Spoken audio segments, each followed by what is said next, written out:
What's going on, everybody? Welcome to tonight's broadcast of the ACL. This is our final day of the regular season where we will eliminate four more teams and bring four more teams into the playoffs. My name's Gordo. I'm joined by TDS today, and we have got ourselves a matchup between Galaxy Gaming and Milk Esports Whole Milk, two teams that were both seeded to make playoffs, both in the top four pools, but one of them going to be eliminated here tonight, TDS. Yeah, one's essentially going to be feeling really bad after tonight. One's going to be feeling really great. Kind of like not what I'm doing right now, because I'm feeling really bad about not having my usual setup. Complications happen, but it's all in the good spirit of finally seeing all the teams being able to qualify to playoffs. And I think for what we were expecting, for what we were kind of hoping, quote unquote, to see from the early drafting in terms of the seeding and all of that from the teams, these two really look promising in a lot of ways. And I still think they do look really promising. But obviously, when you have multiple hiccups and you end up being in this spot, you have to face that you may be going to elimination at some point, and it's right now, sadly for them. Yeah, I mean, it's going to be tough to lose one of these teams early on here, but will definitely be an interesting matchup to find out who's going to Yep. be able to take this one at the end of the day. These teams have not played each other yet in this bracket. Did start on opposite sides. Milk Esports moving forward after defeating Travelers and then dropping to Deathmark Napoleon. Meanwhile, Galaxy dropping to Deathmark Napoleon as well, and then getting You mean a win the over the qualified Travelers. Deathmark Napoleon? What was that? I'm sorry. You mean the qualified Deathmark I mean, the Napoleon? qualified Death Dark Yeah. Napoleon. They've made it by 2-0ing Milk Esports Whole Milk yesterday. They did indeed get themselves into ACL playoffs. And now Whole Milk going to attempt to join them here. We are also misleading everybody a little bit. Komodo versus Weber State has been rescheduled to Thursday. I do believe we will be featuring Yeah. that on this stream as well. So stay tuned for that one. We won't know all the teams until that point. But still got an exciting qualifier match for us here today, even if we won't have the full bracket finalized. And with that, let's get into the teams. Galaxy Gaming starting off on the blue side. This is Karshiak, Krakadon, Aj, Inori B, and Saint Ghoul. There's a roster that, like you're looking at it, looks really, really good on paper. Could have been really great. I think initially this roster also had a change up in terms of the members, because initially, if I'm not wrong, it was Inori, the other Inori, the original Inori Yes, in the correct. jungle, but they did sub in Krakadon. I don't remember after what point, but they did sub in Krakadon, About and halfway through. Okay, so I think the team has worked out really well with Krakadon. We were able to catch a glimpse of the team eventually, and I think particularly one of the things that stand out the most was Karsiak and AHJ. I think both of them were playing really, really good, and were really interesting positive parts out of the roster that were able to deliver in some level. Yeah, I agree with you there. I think I've been really impressed with Aj. I've been really impressed with Karshiak as well. I think there's some strong solo laners on this team. I think there's some up-and-comers across the board on this team. Yeah. They're a team that I had, I think, a little bit higher than consensus. And for me to be proven correct, they're going to have to come on out with a win here tonight. We'll see if Krakadon's addition makes a big difference. I'm looking here. He's played 7 games so far. So that's probably 3 series if I were to wager a guess. Not trying to do too much math on broadcast. But about half the season here for Krakadon since joining up with the crew. With that said, let's check out who their opponents are going to be today. It's Milk Esports Whole Milk. Plenty of familiar faces to anybody who is familiar with the NACL scene. It's Manui top, Draxer jungle, Mini in the mid lane. This is actually going to be Toasty in the mid lane today. Levitate and Cryogen. Wait, they are bringing in ACL players here just to be able to qualify. That's kind of a They're E-subbing in Toasty today. that's kind of a dirty move, I would say. They are milk, so maybe actually playing on brand, just not a well-aged milk probably here, but this roster still has a lot of positive things. I think one of the main things that always jumps with this roster to me is that it's a Draxer roster, and we know what happens with Draxer rosters. Like, you want to believe in them so much, but then they come down and crash and burn and explode in really great fashion. So hopefully this is not the case for them. I think this roster has a lot of potential here with a lot of these players. I'm still not sure what to think about the Manui role swap, but I don't think it's been one of their main problems realistically. No, I don't think so either. I know we've gotten this team featured a couple of times over on the Salt Line. Have heard a lot of critique in the jungle there of other junglers being able to get leads earlier on. But also, I mean, tuning into some of the matches yesterday, it definitely felt like, other than Levitate Cryogen, this team was kind of struggling a bit across the board. Now, didn't look at those games too closely. So I don't want to speak with the most confidence in the world, but I'm very curious to see what the Toasty Alex edition is going to do in the mid lane here. Because, I mean, listen, just because 5 is not the problem doesn't mean that Toasty Alex can't be the solution. All right. This guy is True. cracked.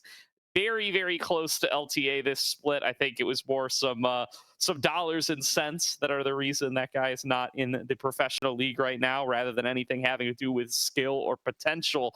So it's going to be real exciting to see him come in here in a high stakes ACL match and how they're going to be able to perform up against the likes of Aj, who's a pretty talented player in his own right, and also team wise, how these two squads are going to face off against each other, especially with Milk Esports Whole Milk trying to adapt to a new mid laner in real time.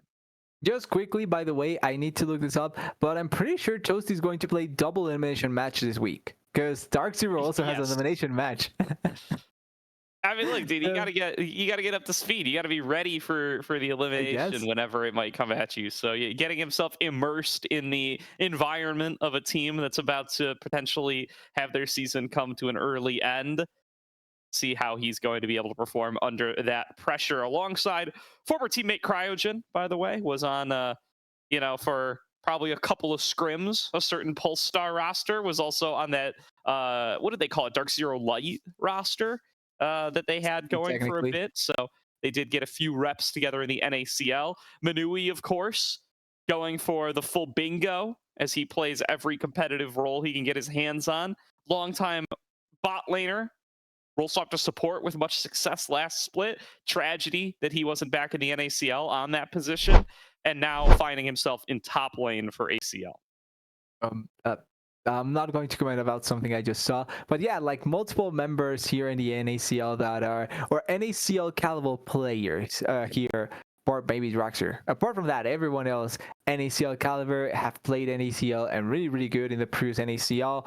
I think Minui really bad that he wasn't even able to play support this split. I think he should have been a starting support this split in the NACL. But overall, just this roster screams that they should be qualified with the top competitors already, but they are here battling it out with Gravity in a elimination matchup that was really unexpected. And it really comes down to Deathmark Napoleon just being that good and being able to eliminate most of these players, which I'm glad that that's the case, because it does bring up a really nice underdog story, and it also sets up really well for the Okus that are coming up really soon for the Deathmark team to be a surprise.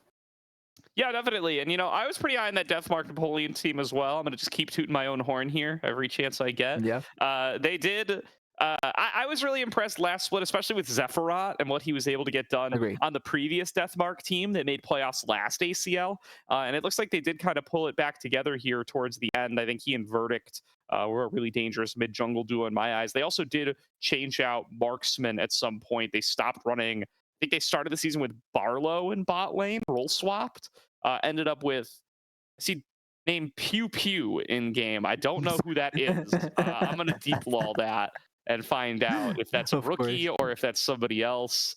We'll see what we can learn. But challenger player doing pretty well for themselves. I don't see this linking back to any other kind of ID, so I guess this is just new player. We have to be careful about that as well, by the way, because now that everyone is getting banned, we cannot allow for any player to be catched off guard.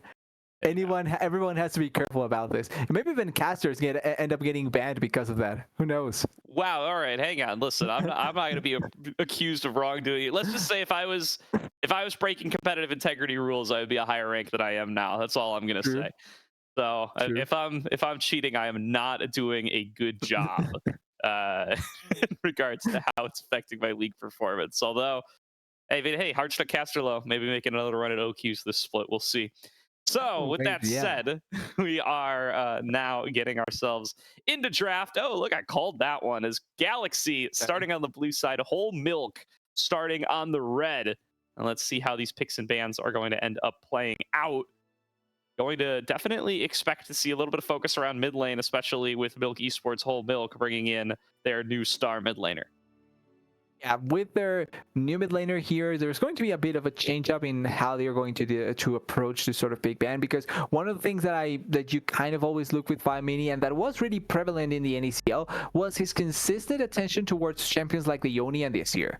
I think both of them pretty strong, but it was something that he really kept going back to when he needed to in most occasions. And I think that changes up a little bit of the peak ban here, because Toasty does have a little bit more of a champion pool that he can get back into. I think Talia, Seer are going to be important champions to notice, but he can play the other mages as well. So I think this makes a little bit, or opens up a little bit more of Whole Milk's plan, and makes it a little bit more difficult to try and ban away from them. But I think they are losing bans, right? If I'm not wrong, they are losing one or two bans. They will be losing a ban for every game that Toasty plays in, which I do believe is going to be all of them. But we will see. Do you think we get to 3? Makes a triumphant return. I mean, again, this team got, again, I like Deathmark Napoleon. All right, I don't want to diminish their success. But I'm going to diminish their success a little bit. This team got 2-0 by Deathmark Napoleon yesterday. All right, they've got, I don't care how they may have 4 NACL players on it, but they did get 2-0 by Deathmark Napoleon yesterday, subbing in one former NACL player for another current NACL player. Definitely one who's found some more competitive success, but still, nonetheless, I don't know that I'm going to dismiss Galaxy Gaming out of hand here just because Toasty is subbing into the lineup. If it works, it works. That's kind of the thing that I'm trying to look into, and hopefully that can be much more effective for the side of Whole Milk in that sense. Well, if they want to qualify. Also, for Galaxy, really unlucky that they get changed. Like, you trade an NACL player for a much better NACL player technically, and you have to face them. What's going on now? Well, I'm getting worried. Mini's here. He's in mid lane. Toasty's playing support. No. So it's Cryogen who's not here. Well, sure would you like to revisit some of those arguments you made earlier on TDS? So they are losing a ban. They don't have their starting support, and they essentially will play the same thing mid lane. Yeah, this. Hey, who knows? Maybe Toasty actually is actually such a good cracked. Yeah. Maybe he actually better. Now, here's my question to you, Whole Milk. Is it really better to have Toasty play support than to have Manui play support and Toasty play top lane? Toasty just stop. Actually, yeah. Yeah. Isn't that easier? Is that not easier? I don't know. That's just something to think about right now if we're really trying our hardest to make ACL playoffs right now. But you know what?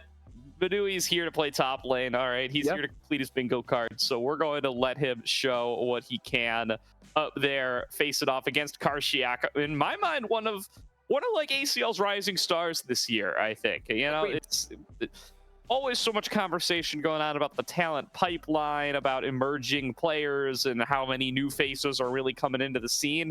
Karshiak high up on my list as a player who's relatively young, relatively new to the scene, and has been putting up some solid results, transitioning from the spring ACL into now the summer ACL.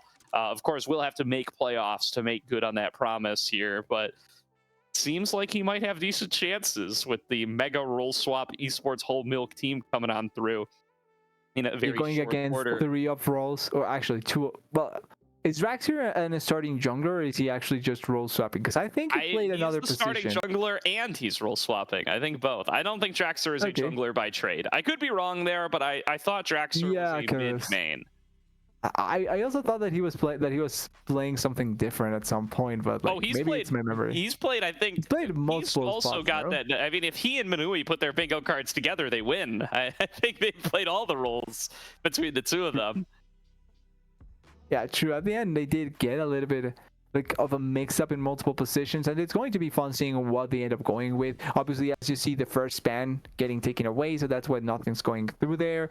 It's the Lucian and the Varus getting banned here, and we yesterday saw the Varus being played. Finally, it went into the last game of the series, and I think it had a good enough impact, but not enough to be able to carry the game. And I think this time around, when you're playing in a situation where you need to be much more cohesive as a team, getting a good pick with the Bears would be really, really ideal. That being said, it can be exploited. I think that's a really important thing to notice with that, as a lot of AD carry bans. Yeah, definitely. As a lot of focus coming in towards Levitate here as the one player Yep. playing on roll. No, 5 Mini is on roll Hey, as 5 Mini is well. also there, yeah. 5 Mini is on roll as well, but not deciding to dedicate a lot of bans over there. The Azir really been the most consistent ban against 5 Mini, but the thing is it's also a consistent ban against Aj. So Whole Milk feel like they're the ones who are obligated to take that one off the board, facing down a Galaxy Gaming first pick. Pantheon will be their lock-in. That's been banned against Krakodon a whole bunch this season and will be their selection in the jungle blind. Here's that Wukong. These are the two parts of Jungle Mount Rushmore that were not nerfed on this patch. The Xin Zhao and the Trundle were nerfed, but Pantheon and Wukong stand strong. And this time around, no ban for the Trundle. It is going to be open, but with the Wukong and the Pantheon, not going to be the main picks coming through here. Now, for the remainder of the draft, for what Whole Milk can go for, I think that they have to try and get something strong in the bot lane before he gets taken away, because already 4 bans means that you're going to have a much weaker pool to really try and go for. It looks like the Wend, which was left open, not necessarily a bad choice to try and get here, but it is blind, and there's still a couple of picks that you can try and go for. I think Galaxy would be more willing to go for the Rumble in this sort of situations. I think obviously it's going to be a much more contested matchup when you're facing the win, but for Karsiak, it is something that we didn't see yesterday, and a champion that I think more teams are going to be willing to try and go for, although the Akali here could work really, really well. Could. When the Pantheon, the Wukong all already locked in. Akali being hovered here for Aj, and it'll be locked in. Yep. So going for the assassin selection, facing down 5 Mini. What if it's for Karsiak? Number 1. Really good stuff for Aj. Excited to see how his Akali's going to do. I do consider this guy one of those melee mid specialists who really do have a strong preference for going towards some of those. Although it's often the AD mids with Aj. A big Yone guy, big Yasuo guy. Doesn't eat bans on either of them here. Oh, and the Talia comes through. So now you got to wonder, might this be Karsiak's Akali? So we did see in the NACL the Akali into the Gwen matchup, actually against Dark Zero, if I'm not wrong, where the Akali got a solo kill early on. So it is a matchup that you can try and play around with. I think it is really scaled based though, because you can still play around with it really well if the Gwen is good enough. But it is going to be a lot of skill based, and I'm really excited to see how Menu is going to pilot this win against Karsiak's Akali essentially here. Now Corki does get picked last, so they can still focus a little bit more towards the bot lane with the remaining champions. I think the Corki, one of the better ones you could have picked, and support is also going to take a big attack here, especially considering that Toasty is role swapped, and I think that most of his champions that he's burst here are probably engagers. Yeah, I definitely would say so as well, but we'll see what Toasty's pool does actually look like over the course of this series with a little bit of luck. Yep. Going to be the Nautilus and the Poppy bans, so taking away some of those engagers, like you said. The Alistair and the Leona going to join him, and there's a Rakan to kind of round out that pool. So it will be Rakan game 1 in the hands of Toasty. So far, not deviating too far from Cryogen's champion pool. Cryogen has played 3 games of the Rakan over the course of the season so far. Now not going to be available for St. Ghoul. Could show a little bit more. Has played a lot of Thresh this season. Could also go in for an Enchanter. The Rel still available if you want some engage from the position, which with Akali in the top lane probably would not go mistaken, and they will lock that in. Now for the bot lane, finishing things off with the Nori B. You know that you're against Rakan, could be the Corki, could also move the Corki to mid and pick something else alongside the Rakan, like the Xayah. What will his selection be? A player we frequently associate with these lane-dominant carries, but could go for the Sivir here. Has also been a big pick for him throughout the season, and they are likely going to lock this one in. There it goes. I really like the Sivir actually here because of the movement speed, obviously getting more chances for the Rel to get into the back lane easily, and then also being able to force or disengage from fights effectively as well is always going to be ideal. They're hovering a lot on that Senna, and now Bane. Well, we need to remember this is one of the only members that actually play the role, so I think whatever he wants to take, you can give it to him. But if they take the Kai'Sa here, and they did take the Kai'Sa here, this is also denying some of the pool from the 80 carries. Already 4 80 carry bans, you add on top of that Corki, Sivir, and Kai'Sa out, now the pool thanks to these picks, so it is going to shrink the pool in the bot lane really heavily going forward into the next few games. Yeah, and Nori B feeling the pressure on his champion pool off that especially, right? If you look at champions played throughout this split of ACL so far, Corki, Kai'Sa, Sivir all played 2 times a piece by Nori B, and that's the Yep. most of any champion for Inori B. Meanwhile, Levitate's top three, Jin, Varus, Zaya, all untouched coming out of draft number 1. So definitely something to be aware of here. And only one of those actually hitting the ban list as well, in the form of Varus from Galaxy. So Levitate going to have a lot of champions that he is more comfortable on left to go back to as this series progresses. Might get a little bit tougher for Inori B, but of course we are still only in best of 3 territory. I don't expect anybody to run out anytime soon. And with that, we have got our game 1 draft in the bag. It is going to be 5mini piloting this Corki in the mid lane. The debut of Toasty Alex Rakan. Not AP Rakan in the mid lane this time. Going to be a regular old support alongside this Kai'Sa. And Whole Milk find themselves with powerful access to the backline between that Wukong, that Kai'Sa, and that Rakan. I remember those times. The times when AP Rakan was an actual thing. Those were fun. It was enjoyable one-shotting people without expecting them to. But like you're mentioning, unless Toasty wants to be completely wacky and play something to just screw the rest of Whole Milk over, which we technically don't know if he's willing to or not. Like, he is filling in, but we don't know his mentality going into this match, so there's a lot that can end up happening. But overall, I like the idea that the side of Whole Milk is going for. You have great engage with the Rakan, with the Wukong, and then really good follow-up with the Kai'Sa from far with her ultimate, and the Wen can come in from a flank as well. I think the lack of tanks is going to enable this composition from Whole Milk really effectively, because they can kill these targets really comfortably. The main problem is always going to be the Salia. The word ground can make or break a fight, and then also how well can the Rel counter engage or engage herself. Yeah, let me tell you, listen, if there's any team in this league that's been playing with some nutso like mage supports, it's probably Whole Milk, because Cryogen is the kind of guy who goes for these kinds of off-the-wall picks. He plays Nico more than any other champion. That's already true of what's occurring in the official games.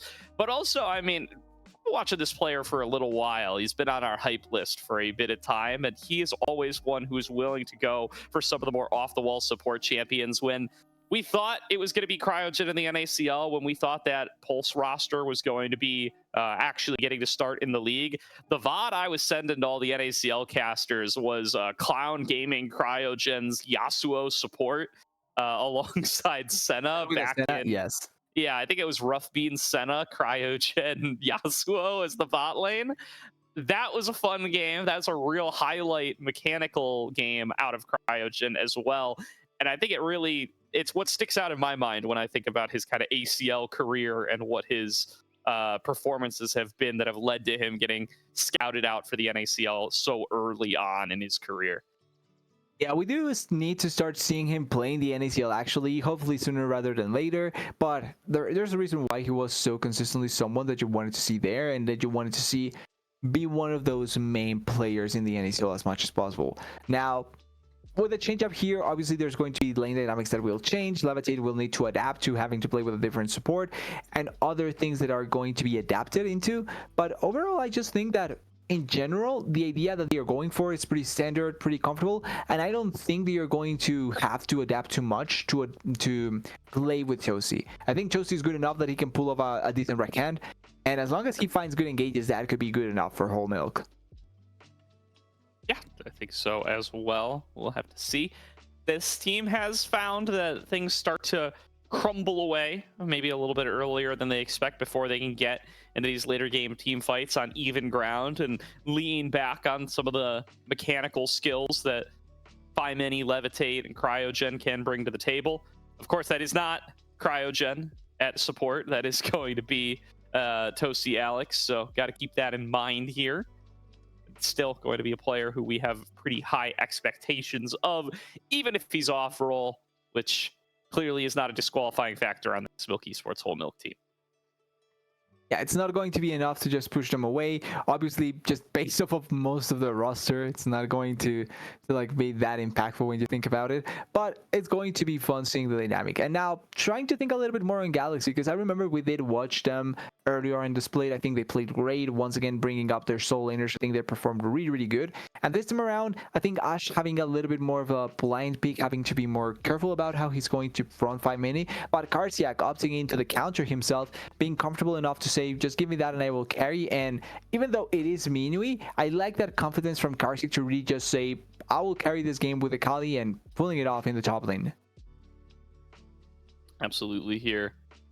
We will wait and see how they're going to be able to navigate this early game. I'm very curious to see the Kraken Pantheon too. I think this is a player who's had some real bright spots in the jungle, but that's kind of a long time ago now. It's thinking back to teams like Gentle Hearts, where I think he found himself having some really solid success early in his career. And since then, he's frequently been joining these teams like halfway through the split and not really finding the kind of success in ACL that you might hope he could have parlayed that Gentle Hearts success into. So this, once again, is him finding himself amongst similar rising star players who I think we've seen really good spikes from, but who haven't quite been able to push all the way into something like the NACL. And this is a big opportunity for him to be able to make another ACL playoffs and maybe give himself an opportunity to show off a little bit more against some of this NACL level talent. Because, of course, a win here will put you as a bottom 4 seed in playoffs. That means you're going to be facing a top 4 seed in round number 1. The actual NACL teams. Yeah, that's not going to be essentially like super fun at the start of it, but it is a good experience that you can get against most of these players. And funnily enough, I think for now there's a good chance, or there's a wait. So actually, I want to check this out really quickly. But there's a good chance that whoever faces the Citadel or Supernova, they may already be eliminated from NACL, right?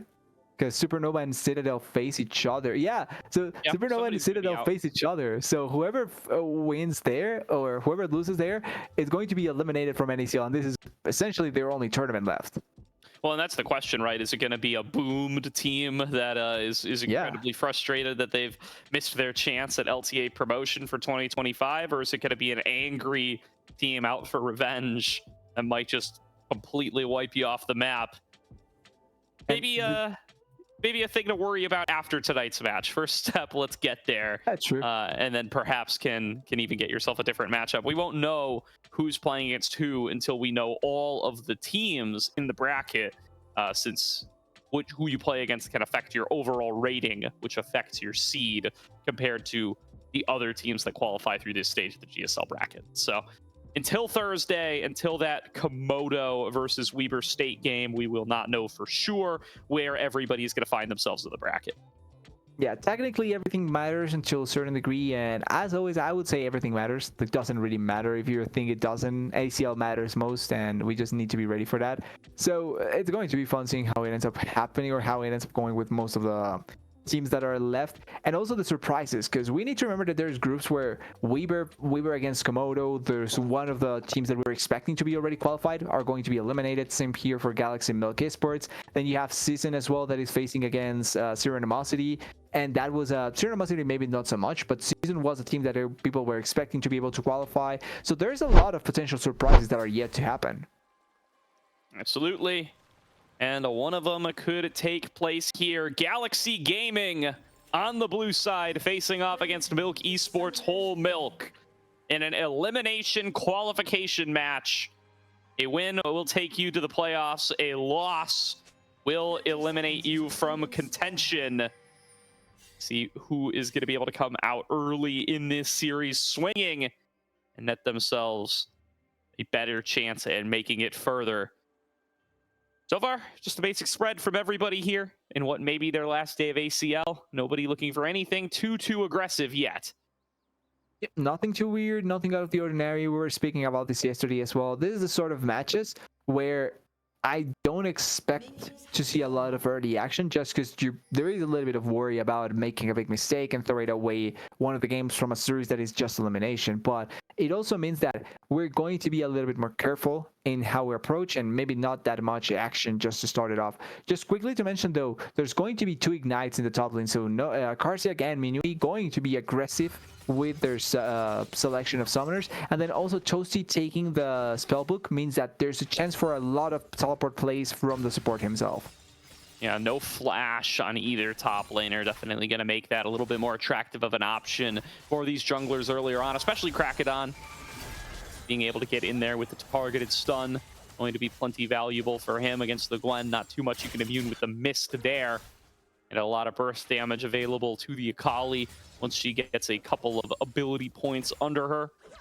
And then you can see already Kragadon is pathing over towards that side of the map. Draxer looking to match on the Wukong. No eyes on that top side of the map once these two do end up clashing. That is going to leave these bot laners on a little bit of an island. Level 2 going to be hit by Levitate and Toasty first. But Inori B and St. Ghoul will hit it in turn without too much of a delay behind them. Yeah, nothing much happening there in terms of what they were trying to go for. I like the approach, but nothing going to be as aggressive or turn into anything really. Then both junglers now trying to go more high, more upwards, trying to maybe set up for the top laners like it feels like it should be the case. And Karsiak having better trades so far against Minui, actually forcing so much help from Minui, forcing so many good trades, and also blowing already the double pots from Minui. So the Gwen going to be in a disadvantage in terms of trading. Yeah, presumably part of why some folks are starting to like this matchup a little bit more. The Akali's so weak early, but against the Gwen, you can still find yourself an advantage. First blood to Karsiak one-on-one.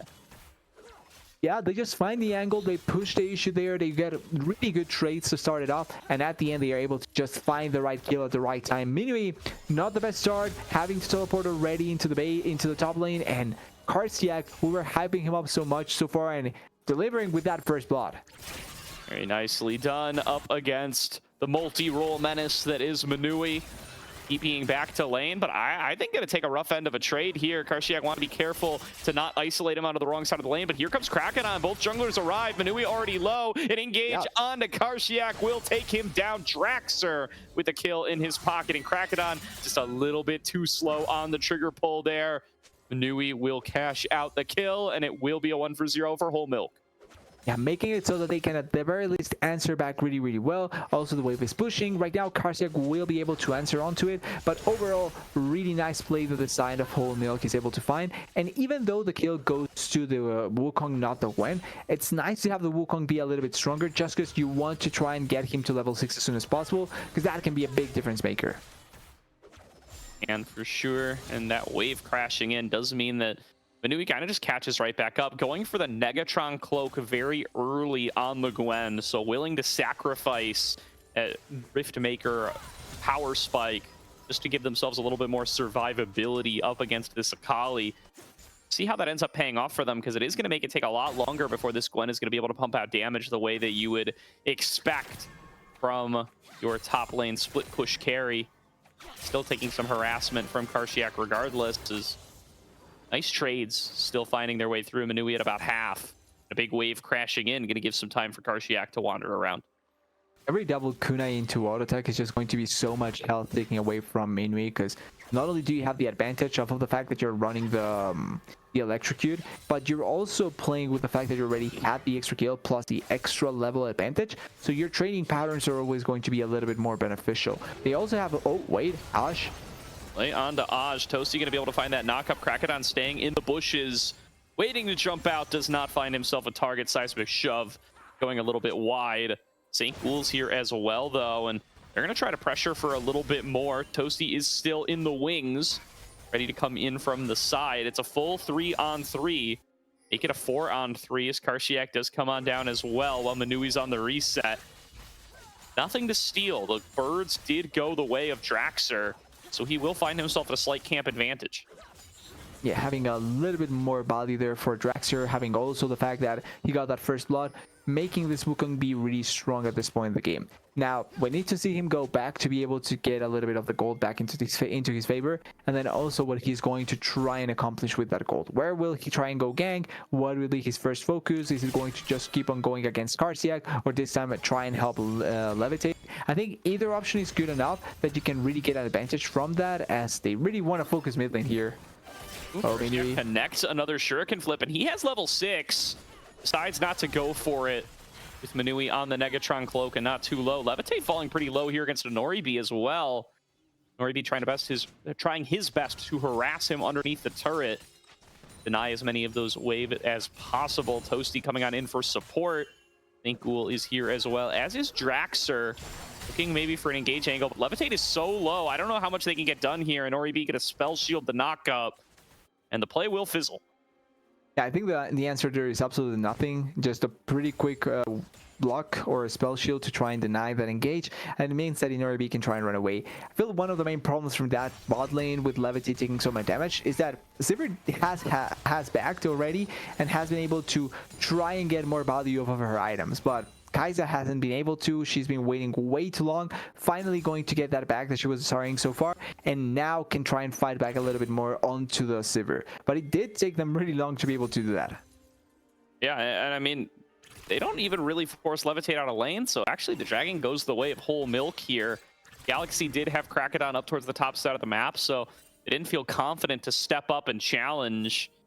It does look like the call is actually to return an Ori B to the bottom lane, so we're not going to see any lane swap for these grubs. It does seem like St. Ghoul is moving in that direction, though, so they're going to both keep their top laners up here for any potential grub fight. Aj with a nice interrupt on the recall out of Phi Mini will keep that Corki here just a little bit longer. And one of the most interesting things about yesterday, for example, is that we saw so many chances of going, oh, Minui. Yeah, getting in there. Karshiak finds himself the kill. Really well executed. Dancing around inside of the Shroud. Toasty's going to be able to trade him back for the gold on the Rakan. Not the biggest deal in the world. St. Ghoul going to be able to scoop him back. Flash in for the stun, and Krakodon claims the feat of warfare. It's a 2-for-1 to Galaxy. Flash on both sides there. Levitate in there. Killer Instinct trying to take down an Ori B one-on-one. Draxer arrives to make it an unfair fight, and that's another kill going the way of Draxer. I think there was a slight miscommunication between both Levitate and Draxer, because I think the idea was so that Levitate goes into the ultimate and forces Inoribi to go back instead, and that way Draxer doesn't have to go over the wall or in general. But here they waited too long, and it does mean that they have to blow the flash from the Wukong. But it ends up being essentially a 2-for-2 at the end of the day. 2 kills in the top lane for Galaxy, 1 kill in the top lane for Whole Milk, and then 1 kill in the bot lane as well. Really good responses all around. A lot of action already, and Karshiak is really running the show here in the top lane. I think he is being the difference maker that we wanted to see from him, and it's going to be on the rest of the members from Whole Milk to be able to answer that. Agree. Impressive stuff from Karshiak so far here. Really been able to create a lot of favorable situations for the team in the top side, and it's going to continue as he gets more trading into Manui. Full grubs secured top side for Krakodon off the back of these top side wins.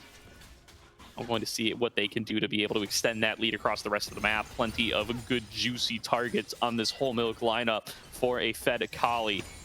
And that gold going over to Draxer as well, both instead of Levitate and instead of Manui. Maybe not exactly where you want it allocated. Not the worst thing in the world, right? It's not a Xin Zhao with gold. It could be worse, but still getting that early Triforce seems like Draxler might be going for. See how much value that can hold for the team. Wait, you're not scared about a Wukong being ahead? Oh, wait. Minui may be scared about a Pantheon being here. Yeah, going to get engaged onto and might very well be finished off. Krakodon gets just died to Krakodon here, and yeah, just gonna play it responsibly. Oh, there's the execute off the Comet Spear. Solo kill to Krakodon, by the way, as Manui goes down for the 3rd time this game. Yeah, I'm gonna be honest. I think that's probably better for Minui. Yes, you're going to die. Yes, it's going to be awful losing on that huge amount of minions that you've been losing in the top lane. But realistically, give the kill to Krakodon. You don't want to give more gold to Karshiak, especially your carries don't want to give more gold to Karshiak in this position. And the most important part here is enabling Levitate, Draxer, and Phi Mini to be able to arrive to that point in the game where they can actually fight back against the Akali and not have to go against Akali that is so fed that she's just going to kill you immediately. And she can, by the way. Absolutely. Especially if your name is Corki or Kai'Sa in this game. Another recall coming on across, working their way towards their first item spikes. 1:15 on Dragon number 2. We'll see if there's going to be any attempts to call down the top laners to participate in this. Karshiak does, of course, have access to the TP, while Manui does not. Another advantage in the top lane for the Galaxy side if they are able to make use of it wisely. Draxer still hovering around mid lane, but Aj is already gone. He recalls, gets himself the early Rod of Ages. So that will begin stacking at right around 11 minutes. Yeah, it's a nice enough attempt at the stacking that they are trying to go for. If they are able to roll a really good Dragon Soul as well, that can be quite not... What the hell is going with me? I mean, caught deep behind enemy lines by St. Ghoul, I suppose. That's another kill to Karshiak. I mean, that's still 281 gold. You are not in Inting Scion territory yet, my friend. I think you want to play in Team Gwen, though. I mean, going the tank build, got the early Negatron cloak, but yeah, I definitely have a little bit of fear over how long it's going to take Manui to be relevant in this game. Drax are coming over the wall, going for this engage onto St. Ghoul, but Krakenon's already here, and Ori B going to be able to back them up with On the Hunt. Levitate throws himself into the back line, gets pulled in by the Magnet Storm. Big damage coming out of Ori B, but not enough to get the job done. Aj arrives from the mid lane. Levitate goes down to one more auto attack. Drax is going to be the next target, and he has no choice but to give up and let himself go down. It's a 2-for-1 in favor of Galaxy. Yeah, I'm not really sure about the choice there by the side of Whole Milk. And I think the part that worries me the most about how everything happened there is that they forced that play onto the rail. Oh, wait, 5 mini. Karshiak going in on a 5 mini. Getting the kill. He's getting the kill. Next with the Shuriken flip, and Karshiak 1v2 picks the enemy mid laner. I told you he was getting the kill there. It's an Akali that is 3-2-1 at that point. Now it's 4-2, but Akali is so strong at this point, really can kill all the squishies. And the problem there really goes that they thought that they could try and fight the Akali at this point and not just try and accommodate themselves in how they needed to. Minu is so far behind that even Ashe is just one level ahead of him. The Akali is one level ahead of him. Like, even Levitate is about the same level to Minui. And also for an RB, there is really bad for the Gwen in how she wants to play this game. But going back into that play as well, I'm not sure why Whole Milk decided to engage everything onto the rail. Like, they threw Toasty's ultimate and Draxler's ultimate into trying to control or kill the rail. Not really sure what the plan was there with that. Yeah, I mean, perhaps underestimating the presence of Krakedon. I don't know exactly if they had vision on the Pantheon or when they became aware that he was there, but certainly feels like the kind of play that you take when you have a numbers advantage, making it justifiable to be able to just burst somebody out. Toasty hovering in this bush, but is spotted the whole way through. St. Ghoul had that ward down there earlier on. It'll get swept on away. And Stormbringer now completed for Karshiak is the player of the hour, and how he has been able to perform so far in this early game. They've rotated Mini over to answer him, letting Manui handle the bot lane. Is Rift Herald going to be up here in about 30 seconds? See how Galaxy are going to be able to flex their muscles to try to take control over this. Krakenon going for the recall, actually. He's going to spend one more purchase. And Toasty might just be one shot here. Karshiak does not commit the perfect execution. But tracks are going in, but there's more members available here for Galaxy. Levitate gonna get caught out for this, and Ori B stepping up on the hunt to boost up Karshiak. And it'll be one kill going out of Toasty. Karshiak now on the wall. Dodge does manage to tumble back over the wall. 5 mini flashes after. He wants that shutdown gold. It'll go over to Manui of all people, thanks to the Ignite, but Aj gets a successful cutoff. Can a Mini manage to win this out? Trying to buy time for St. Ghoul to be able to come over here and back him up. There is the drop from Krakenon, and another kill to Galaxy. Toasty TPing into the fray, but I don't think there's any play left for him. I feel like we're playing the Musical Share song here about who comes in, who dies next, who's going to pay the price with his life. And at the end, it is Gravity or Galaxy winning the fight overall, just because they do get more value out of it, they get more gold. But the shutdown from Karshiak is something to consider for the Gwen, particularly because now she's kind of back into being able to, at the very least, be a champion.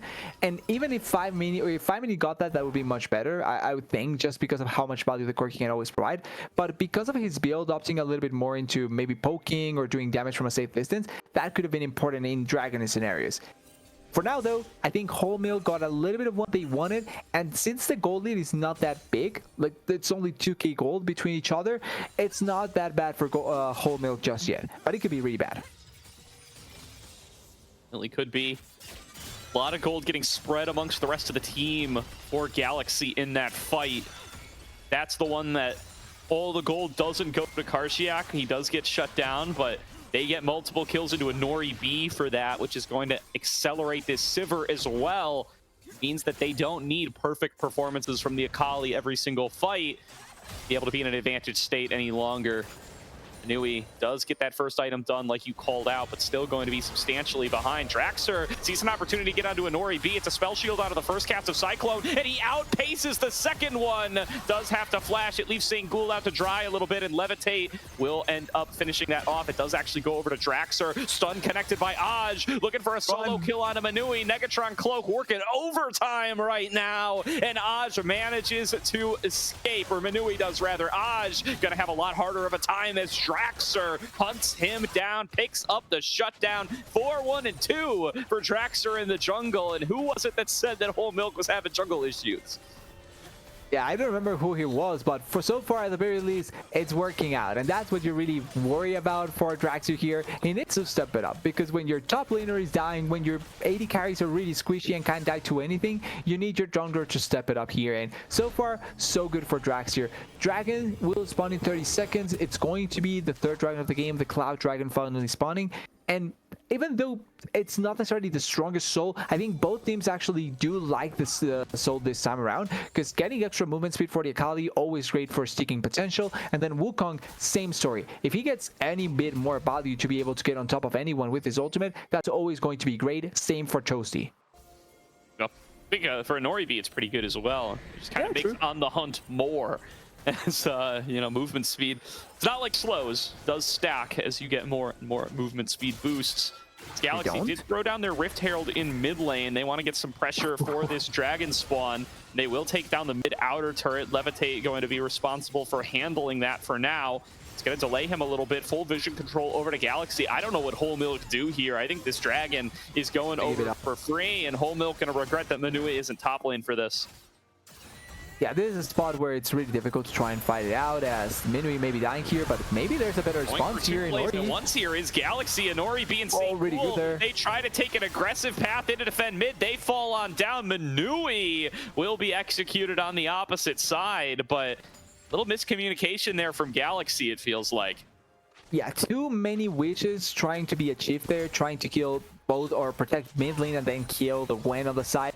Really hopeful thinking that situation. Pantheon wasn't even able to throw ultimate there, even though there was a slight chance for them to actually try and make it work. But at the end, it's 2 kills for the side of Whole Milk, and Levitate is slowly but surely getting stronger and stronger. This Kai'Sa, for all that we can say right now, if she gets to 2-3 items, she's still going to be a really relevant champion, and strong enough that if she follows up with Draxer's engages, they can really kill a couple of targets. Also going for the mixed build with magical damage and also physical damage, trying to follow up on the poke.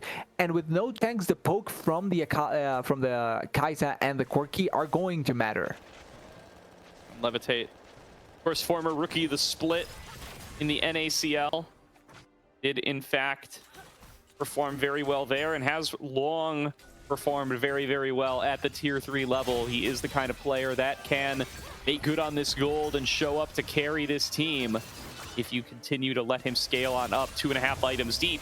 Well on his way there. Manui getting focused once again. This will be another kill to Krakodon as he goes on a rampage, and Manui just cannot get anything started this game. The cross map is the Otacon. Can Galaxy stop this? I just teleport. They have Pantheon ultimate. I don't think it's a smart idea to try and approach it like this, because we may have teleport, but 20 seconds away. It's dying. From Aj is pretty slow here. There's the Magnet Storm on to 3. Here comes Pantheon. Krakodon looks for the fight. Cannot secure it, but Nori B is here for on the hunt to try to chase them the rest of the way down. 5 Mini gonna get stunned up by Krakodon. It's a double kill over to Karshiak, and now Draxer, the next one on the menu. Stunned up, taken down before long as Aj will claim the kill, and it's only Manui and Levitate left standing. How much can Galaxy balloon their gold lead after losing that Otacon? At the very least, one more turret. Although here with Minui, I actually just think Minui should give up this turret because he can die. He's just ulting the wave away. This is kind of sad, even to a point. Oh, wait. Well, the wave's still standing, but falling a little bit too fast, and Levitate's presence here might actually push them back. The wave cleared out too fast, and are Galaxy actually not going to be able to cash anything off of this? Looks like that's probably going to be the case. They get the gold for winning the fight, but that's a big boatload of XP into the pockets of Whole Milk. It's really only kills that they are able to get. That's still kind of good. Obviously, you can never discount kills for what they are able to provide, but not turning it into an objective, not turning it into anything meaningful is going to end up mattering quite a bit. And now Minui is dead. Once again. Yeah. Same old. 8 times this game. About half the deaths for Whole Milk do belong to Manui. And still not on his second item. I mean, just getting outpaced this game. He's in a similar pace to a support, more so than a top laner. Yeah, I would say so. In fact, even supports can nearly get out of their second item by this stage of the game. At least with if you count the support item as a full legendary item, which the game does. You know, they're kind of all on 2 items already. The real question is, should we count them? And Ash may be counting his life here because he's getting engaged. Wukong ultimate down now. That's big considering the dragon coming up soon. Not enough to be able to matter for a future fight, but it's something that maybe Galaxy can try and look for taking advantage of. Because that is essentially the main team fight ultimate that they are going to play off with. Definitely. Does manage to get on out of there, Aj, despite getting hit by the Cyclone. Recalls, redeploys, fully stacked on the Rod of Ages now, by the way. Gonna push him to a 2-level advantage over 5 mini despite the Otacon. And that's kind of true across the board. Despite that Otacon secure, Galaxy still find themselves either up or even in XP across the board. So Whole Milk and just using that as a tool to get caught up. And perhaps the on-death buff will make a difference over time as they start to continue to team fight. 30 seconds to go on Dragon number 4. This would be sole point for Galaxy. Do expect to see them contend for it, but they're a little late here. They've got plenty of members up towards the top side. There's more members ready here to fight. There's better positioning coming in on the side of Whole Milk. And importantly, there's no other objective. So it's not like Whole Milk really cares about having to reposition themselves, because the only real objective is the dragon. That being said, one thing I would be worried about if I was Whole Milk is the Akali flank, because she's in a perfect spot here to catch everyone off guard if they are not careful. Yep, just clear another wave as well to create a little bit of an in route here. Minui covering that side of the map as blows are exchanged. Draxler gets on top of Aj, maybe a little bit far up for the mid laner. Charmed up by Toasty, cut down by Levitate. And St. Ghoul going to be falling down as well. Levitate's into the back line, duking it out with a Nori B, and Minui will be able to chop him down. Karshiak assassinated the support, but that is all he got done in this fight, while the rest of his team is done for. Will get in onto Minui to make it 2, but it is a lost fight regardless. Minui already looking to cash out on the turrets, and Karshiak just trying to stay alive with his shutdown. Oh, the TP inside the shroud. He's out. He's gone. Yeah, they're going to notice this. I really thought he was going to TP there where Minui was and just kill him once again. But hey, a big fight for Whole Milk there. Not only do they win the fight, not only do they get more kills there, plus the dragon potentially, this turret may end up falling down. But another big factor of that is how they played it off to deny Karshiak. Because Karshiak was focused on the side to get on top of Mini and try and keep the carries, right? But the positioning from Draxler enables them so that they can get on top of the opposing backlane really quickly. Ash has no flash, so he cannot escape in that position, and then with the quick engage from Toasty and Draxler, Levitate can reposition himself so that Minui is only focused on Mini. Mini may die, but he didn't for a really long time, and taking away the Akali for so long, which is essentially the only member that is really far ahead from the side of Galaxy, makes it so that you can fight equal to equal in the rest of the fight, and it means that Whole Milk can end up winning it like they did.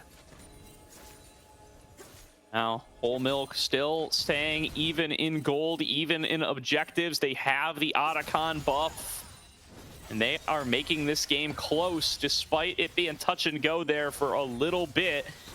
You can see there, that's the risk of having so much money in this Akali, is you can't really 1v9 on it in a 5 versus 5 situation. Gets 2 kills, finishes off the mid laner, maybe a little later than he would have hoped. Low. The rest of the team crumbles as Levitate gets a perfect access to the backline, and Oz just dies too soon.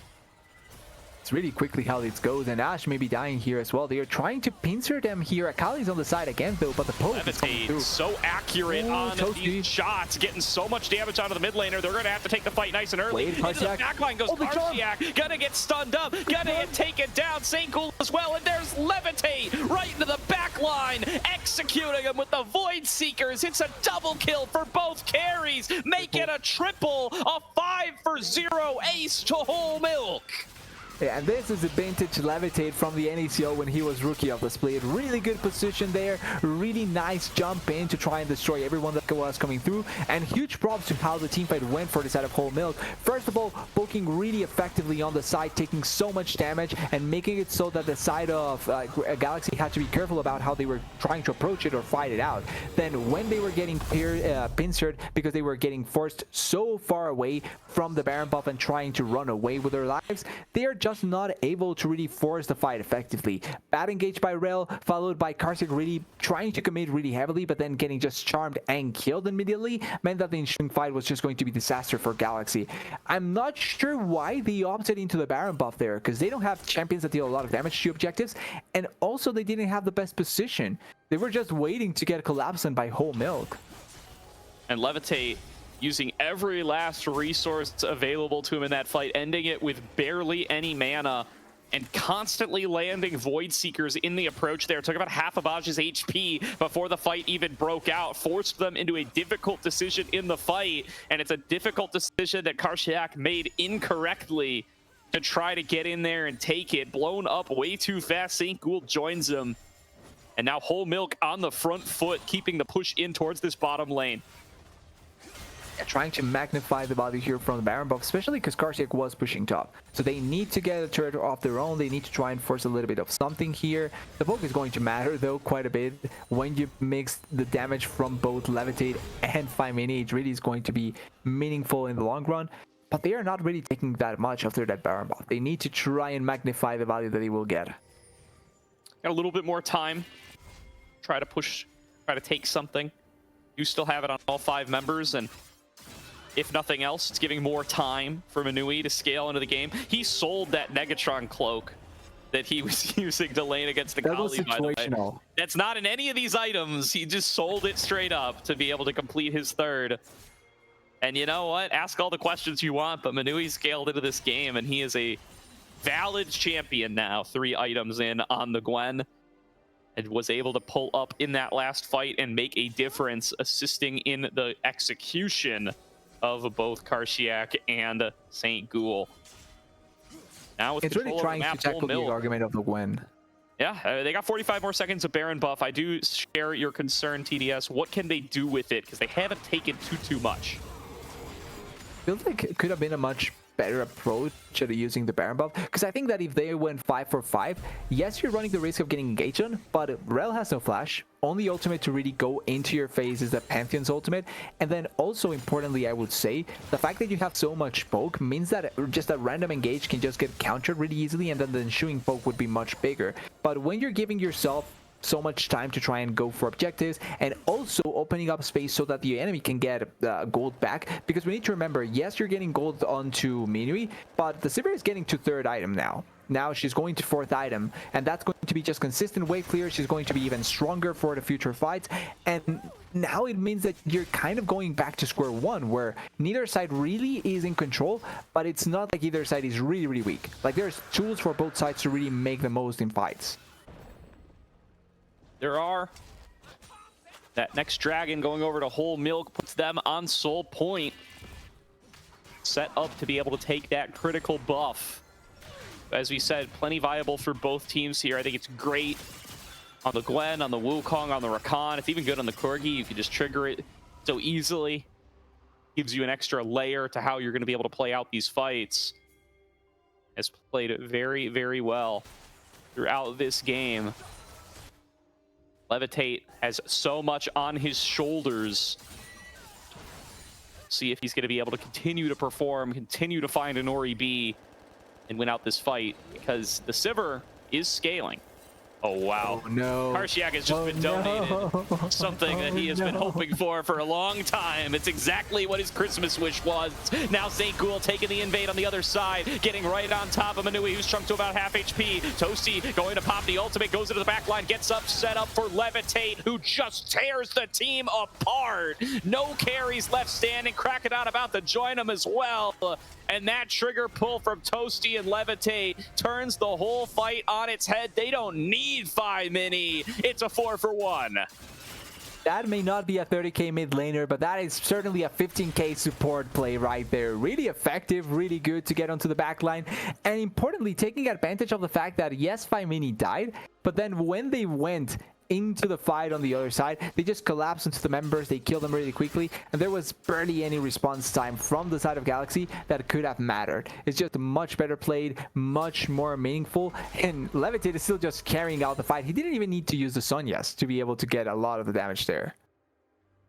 He did not, and he showed up when it counted, able to come up with the win here for Whole Milk. Now nearly 4 items in, or actually 4 items in, gonna be the full 6 once he gets this needlessly upgraded into whatever it's going to be. And they still do not have a good answer available on the side of Galaxy. I mean, one of their best chances would have been assassinating a key target, but it looks like that key target now just has to be Levitate every single time. And Karsiak not able to reach him there. Had to pop the perfect execution, gets back out, but now gonna be without that tool. Honestly, I think it's the only target you have to kill. If you kill Levitate, the teamfight kind of falls over for the side of Whole Milk. Because yes, 5 minis is still there, but he's playing for the poke, not really for just the consistent damage. Where Levitate is going to be much more consistently strong and much better to being able to do that in general. Also, this Baron will die quickly, because Levitate deals a lot of damage to objectives. Same for Minui. It's that. It's going down. Galaxy can't respond in time. They will be saying goodbye to this Baron buff. And Whole Milk secure themselves another objective. That'll pull them up to 10k gold in the lead at 33 minutes. And they will have another opportunity to siege the base with this purple buff. Yes, they had a really strong early game, but Galaxy are just out of options, it feels like. Well, they still have a Zibber, right? Like that's a champion that if you reach 6 items, a few ricochets that heal the target, you can win the game with that. Again, they have not been able to manifest that in a fight so far, but perhaps a change in mindset here, focusing on peeling towards Inori B, despite how strong your Akali was at diving earlier on. Could be the way the Galaxy could get themselves back into this. The siege starting off at the bottom lane. A face check here could be deadly, but checking with the Foss Bomb wisely is 5 mini. Yeah, able to check from a safe distance, knowing what could be doom. Instead, they're waiting on the side, playing smartly around it, checking down the turret, waiting for the right time, and just playing it out how they need to without really having to force as much as possible. Crocodile takes a little bit of damage, nothing really big is going to happen there, and the poke from 5 mini, like we were mentioning before, is just stacking up much better. Oh, Minui. Karsiak just taking out Minui there. Saw an opportunity for the kill. He's going to get collapsed on. Toasty finds him with the quickness, and it's top laner for top laner. Whole Milk find their man. And it is a 4 versus 4 on the map. They're going to try to take this engage onto Drax or get a little bit of poke damage onto him. Do not want to commit any of the big cooldowns of their carries. And eyes on Levitate once again without the Akali here. He is fully unleashed as if he wasn't already. They do have great wave clear though within Orbi and Ash, so it's a little bit difficult for it to work out. A little bit of an unwise path here, caught alone. Flash in from Saint Fool, and a pick to Galaxy. That is a long death timer off the mid laner, and a move towards the dragon. Great timing by Galaxy, and the worst timing for Whole Milk. Yeah, really weird decision there by Femini because he was alone by himself. Every member was back to base. He knew that if they tried to engage on him, he probably would die and doesn't even have the time to flash away. So this means that now the dragon feels a little bit better for the side of Galaxy. They have more members here and Minui is coming, but also look at Toasty. Toasty coming in on the flank, going to find his way onto Kraken on the smite. Comes through. Objective bounty claimed, but look at the health bars they've dropped so low. Into the back line goes Karshi. He finds Levitate, and it's only Minui left to clean up the fight. They've managed to escape. Shut down gold, split between Karsiak and Inori B. And Galaxy Gaming find a lifeline. They secure themselves another dragon. They trade 2 for 4, and they are alive. realistically all on the back of 5 mini dying, because if that was a 5v5, it looked doomed from the start for Galaxy. They took way too much damage. They got the dragon, but it was looking like they were going to get clean there. But instead, at the end, because they're lacking that one damage dealer, they are able to play it off really, really comfortably on the side of Galaxy. And importantly, they find the Levitate. Another kill into the carry, the shot down going into the pocket of the Akali. Not sure what else can she buy at this point, but it's extra gold that you always value. And he didn't even have time to use the Sunyas. So not even getting that extra defensive stat up during the process. Perfect execution, aptly named for that fight. Catches him with the very edge of the execute on R2. Going to need to do that more than once to be able to win out this game, though. 5mini and Levitate both back alive. And Levitate getting off the map is the win con here, but full build Sivir for Inori B is up and available as well. As long as they are able to keep him safe, he can wreak havoc in these fights. Objectives all gone for quite a while here. A full 7 dragon banger in store for us in game number 1 as we crest over to 37 minutes.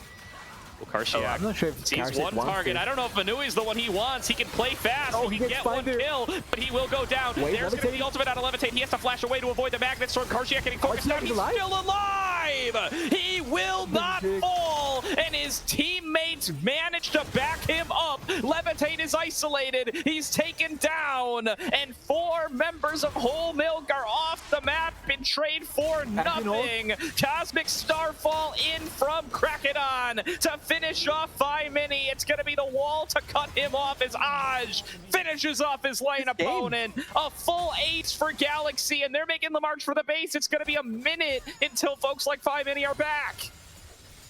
Did Karsiak not die at that play there? It looked like it was going to be doomed, but the quick Sonyas so useful in that play, and one uses it, the other does not. Levitate dies without using the Sonyas even once, and here they are pushing. The game's over. That's it. That's one play that you just needed to find the hope that they were looking for. Karsiak being the only one able to find that play, and he pulls it off at the end as they are trying to cover here, but it's going to be doomed.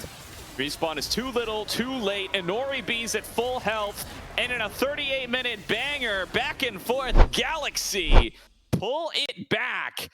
And it's Karsiak finding the play again. This might just be the Karsiak breakout series, TDS. What a game number 1 on the Akali for Karsiak. It really felt like that. It was Karsiak against Levitate for essentially the whole match, and Levitate was doing a great job. Like, he did so much damage, he finds so many opportunities, he was playing really well.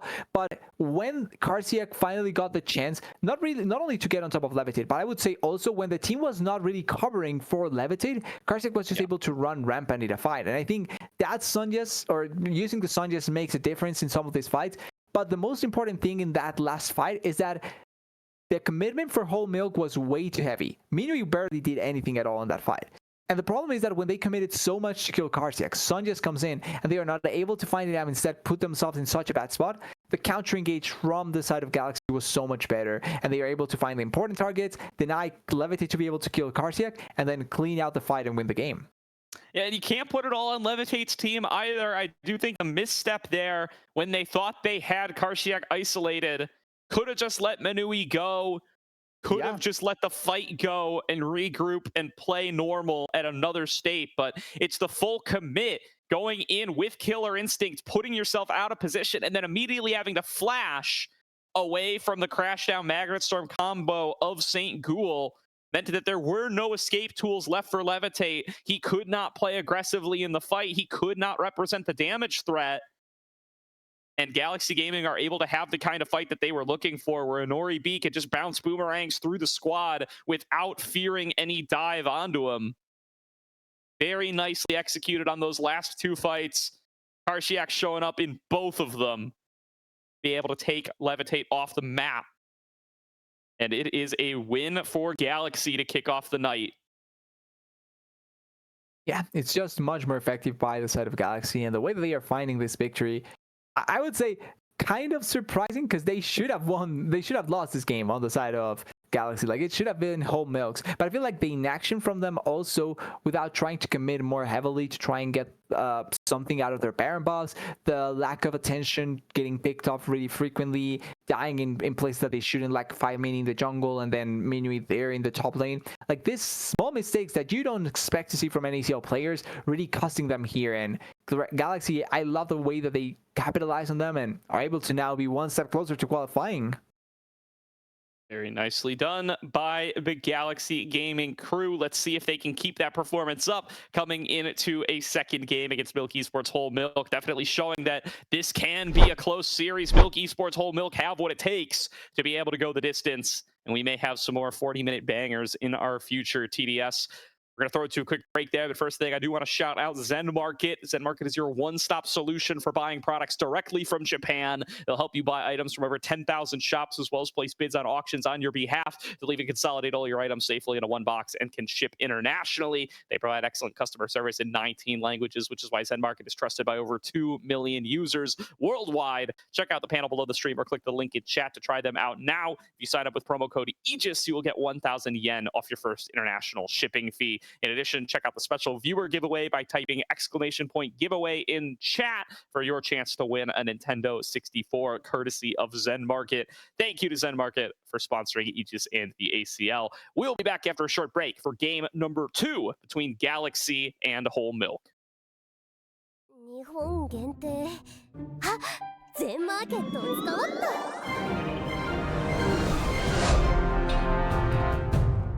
今日は老舗をしっかり見て回らなくちゃね。いやいや、ここはジャンル順でしょ。名前順の方がいいんだよ。現代か洋代の名前順？あ？ローマ字それともひらがな？僕は色で並べるのが好きなんだけどね。え？全部に対応させよっか。おお。80年代のホラーゲーをください。これでみんな幸せ。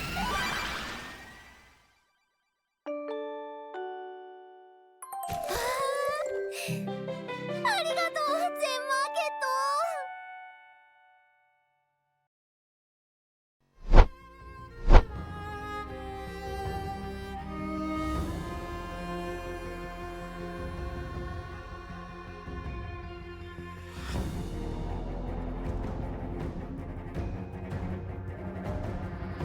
All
Welcome back, everybody, to tonight's broadcast of the ACL, where we are going into game number 2. Galaxy Gaming up 1-0 over the likes of Milk Esports Whole Milk.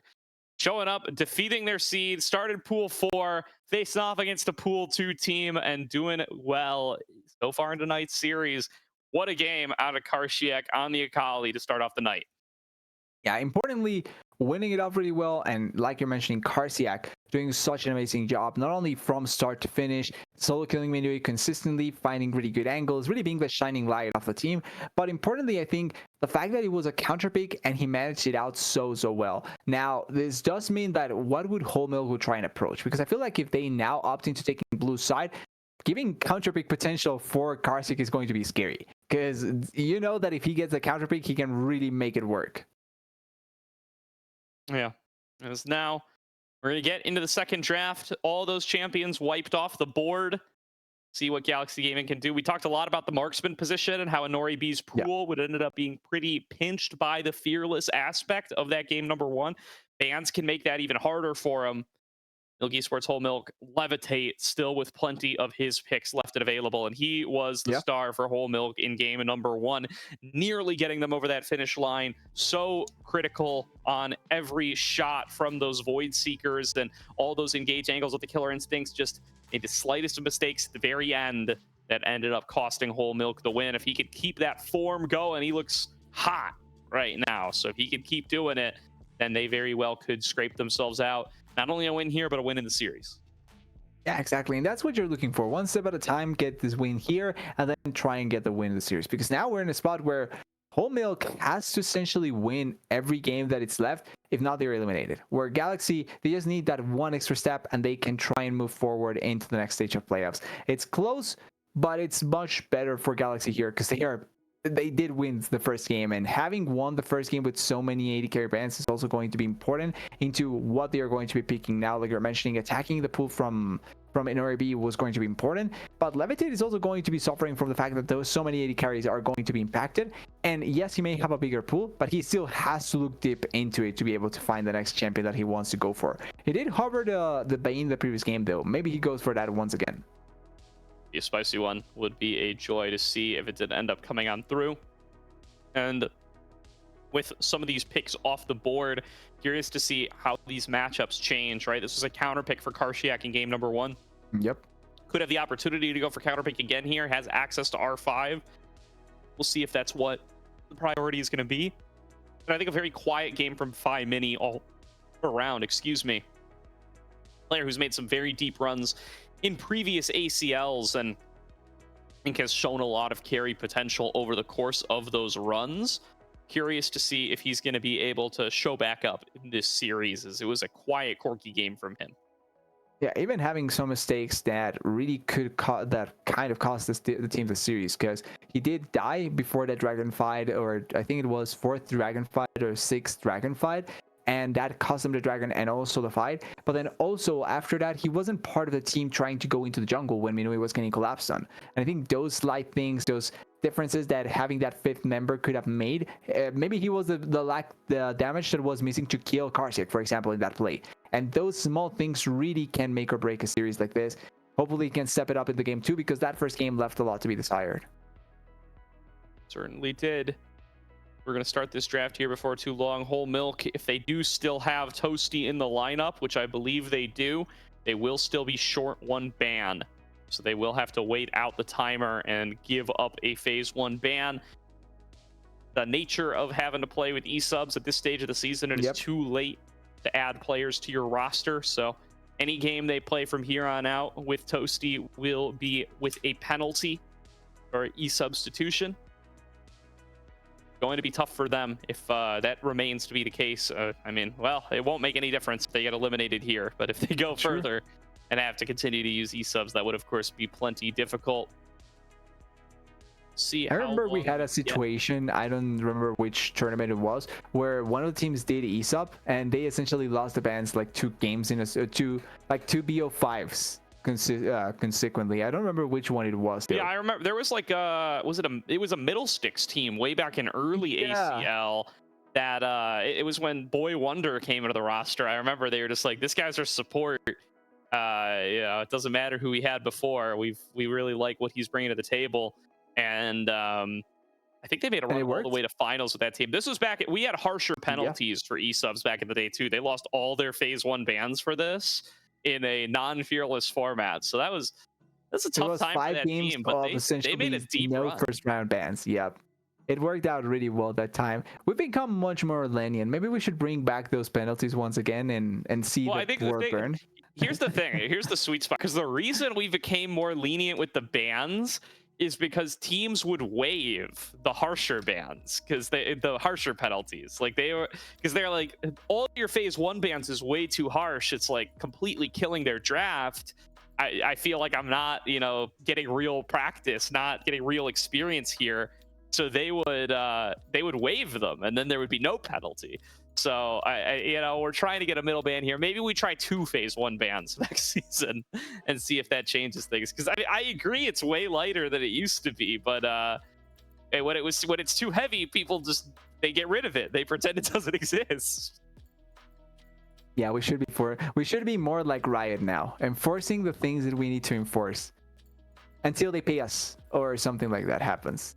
I'm not saying that it happened. I'm just saying that that could happen. I'm always open to being bought. And now the draft did continue on really comfortably. A lot of AD carry bans that we were expecting. Also the Yona ban here against the side of Galaxy. And the Azir first pick. We talked about the champion pool for 5 mini. I think Azir fits really well into what he wants to play. And then blind pick Karsia Gambessa. I'm surprised if they go for this so early on, considering they have red side. They are going to lock it in. And, this series was always going to be a battle for the Azir. Both of these players, huge Azir fans, draw tons of Azir bans series in and series out. And it looks like that battle will be won by Whole Milk here, as despite the fact that Galaxy has access to all 3 bans, they don't dedicate any of them to the Azir, and the first pick will come on through. We'll see what Aj's counter pick there is going to look like. He does have his Yone banned away. Stuff like the Yasuo is still available. That Ziggs could be going towards mid, I like though. the 6. I like the 6 here. You don't need to do much there. You just need to poke and be able to survive there. I want to call out this pick, though. For the pick here, the Sion, I like it because technically speaking, we're going to see them go the Ainting Sion route. Just go Sion. Just go for the actual named champion there. And it makes Minui be more valuable in the sense that even if he dies, he's dying for a cause. Or he can at least soak the damage and he won't die so quickly. But as the Gwen, you're going to suffer more frequently if you give up so much more pressure by dying the amount of times that he did as. Sari getting picked here, and we talked about going deep into the pools. Sari, it's been a while that she has been picked, and it's going to be interesting seeing how Inoribi will pilot it. Yeah, I mean, I don't know that they need to resign themselves to Minui dying 9 times this game, but yeah, if it's going to happen, might as well happen on the Sion. I do agree with you there. And they take the Trundle as well, so that does mean that it's not going to be an option available to hose the Sion from the opposite side that is a champion that does really, really well into the Sion. Not necessarily as a lane counter, but just as a general pick in the game. As 80 carry bans coming on through for Galaxy once again, defending this Zeri that they have locked in for themselves for Inori B. And I do think this is likely going to be the Ziggs in the mid lane for Odds as a counterpick to the Azir. Whole Milk feeling the pressure towards Levitate. What will he end up going for? Loses access to his Lucian, his Senna, his Varus, technically the Draven as well. But what will he pick into the Zeri given those options? That Kalista Renata angle I'm looking at here. There's not a lot of 80 carries. Kalista is still available. Everyone loves her for some reason, so it really could end up falling into this. With the Suri though, I'm expecting to see a Lulu or Enchanter support here to try and buff her up. You have the Escarner already for tanking it, so you don't need to have engage support. Ezreal is still available as well. Not surprising if this goes here. Levitate really likes the champion and he plays it really well as well. What I'm surprised though is the fact that the Bears went through so far into the draft and Galaxy didn't pick it. Actually, they opted into the series before the Bears, and they decided to ban it away instead. As the Tristana coming through, Levitate also plays a really good Tristana, and as the last pick there, the Alistar to have that sort of engaged support still can work out really effectively. Has a lot of tools to get onto the backline, and I think having that tank with the Sion is always going to be important. Finally, the Karma. We talked about Enchanter support, and the Karma fits the build. I would like to have a Lulu more so than the Karma, but at the very least, it gives you more lane priority. Yeah, I mean, would at least protect your Zeri as well still. And that Tristana coming on through. is interesting to see from Levitate. Going to have to work his way through the Skarner, so feels like he needs a little bit more DPS threat, even with the Azir there. Yeah. I do think he had an opportunity to go for something like the Jhin, like the Ezreal, knowing that you do have the Azir available, but strong front line with this Scion Trundle Alistair calls for double late game carries. They do feel like they're going to be able to compete with and outrange the Zeri by going for the Tristana Azir duo. Like to see that come on through for him. Yeah. And yeah, I mean, those nerfs to Lethality Varus feels like it's kind of just taken the pick off their radar, at least for some of these players.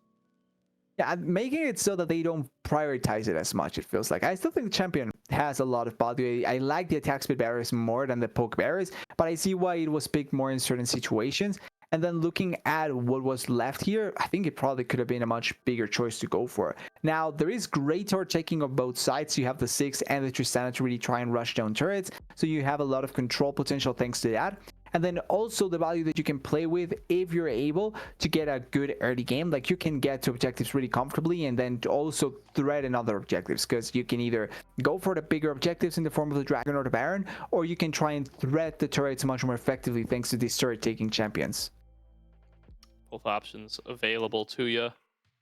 See how Manui is able to do in this matchup now, given that he will be playing a much more weak side champion. Less need to farm up, less need to get ahead in the game to be impactful on this Scion. Will be plenty valuable no matter what happens. We'll keep our eyes on how he does in the laning phase up against Karshiak this time, who does get access to that early pick Ambessa. High priority on that champion for him. See how he'll be able to perform here. Facing off against the tank, going to have a pretty easy laning phase all around, but accessing the backline is going to be an important part of his job this game, as both Mini and Levitate should be mobile enough to avoid Krakadon in a lot of situations. And having good mobility is always great to try and play with in this situation. Now, I also like the pushback potential, obviously, from the ultimate that they have, because having mobility is always ideal, but having the Emperor's Divide, having the Buster Shot to push someone away will work out marvelously there. Also with the Alistar Headbutt, and having your only sort of engage be the Skarner is going to be a little bit difficult for Galaxy as well this game, because if you're depending too much on just one champion, then it's really easy to try and play around that as a team without really having another way of engaging. And if Karthik is the one that will try and force an engage apart from Krakadon, he's much more burstable, especially with that Tristana. Like, it's not comparable to other 80 carries where you can kind of play around their damage. Tristana will burst you out. She can jump away from you after getting knocked up, or actually buffer the knock-up from the ultimate, and then burst you out with her combo. So it's more difficult for Galaxy to really get fights started, and also to get on top of certain champions just because of how they work. Certainly. And now getting on in to this spectate delay. Should be getting started here before too long. I do like the range setup they've got going for Inori B and St. Ghoul here. An opportunity to have a strong laning phase. Reminder that it's not Cryogen on the Alistair. It is Toasty on perhaps an even more foreign selection to a mid laner than the Rakan in this Alistair. Not the hardest champ to play in the world, but still some timings that you do want to get down there. Hopefully not going to see too many puntaways. They've made the WQ combo a lot easier over the years to get access to. But also going to have to play a role that is a little bit more foreign to a mid laner as well, having to be a little bit more in the front line, a little bit more in the peeling role for the likes of Mini and Levitate. I think having that sort of role for Minui this time around, it's going to be really nice to see. Like, it's that I really like Minui after what we saw from his support role swap and what he was able to showcase, especially because I initially didn't like him that much, but then I started liking him more after the role swap. But the last game really made me a doubter of Minui once again. Like, that was not pretty, not consistent. He died in so many different ways that I'm surprised that I was able to see them. So I hope that he has a good turnaround game. And the Scion, I feel like it's the best thing to put him on. Just give him a little bit more consistency. Just give him a little bit more agency to do whatever he wants without having to die so frequently. And then hope for the best. I think that is probably the best thing that they could try for. Yeah.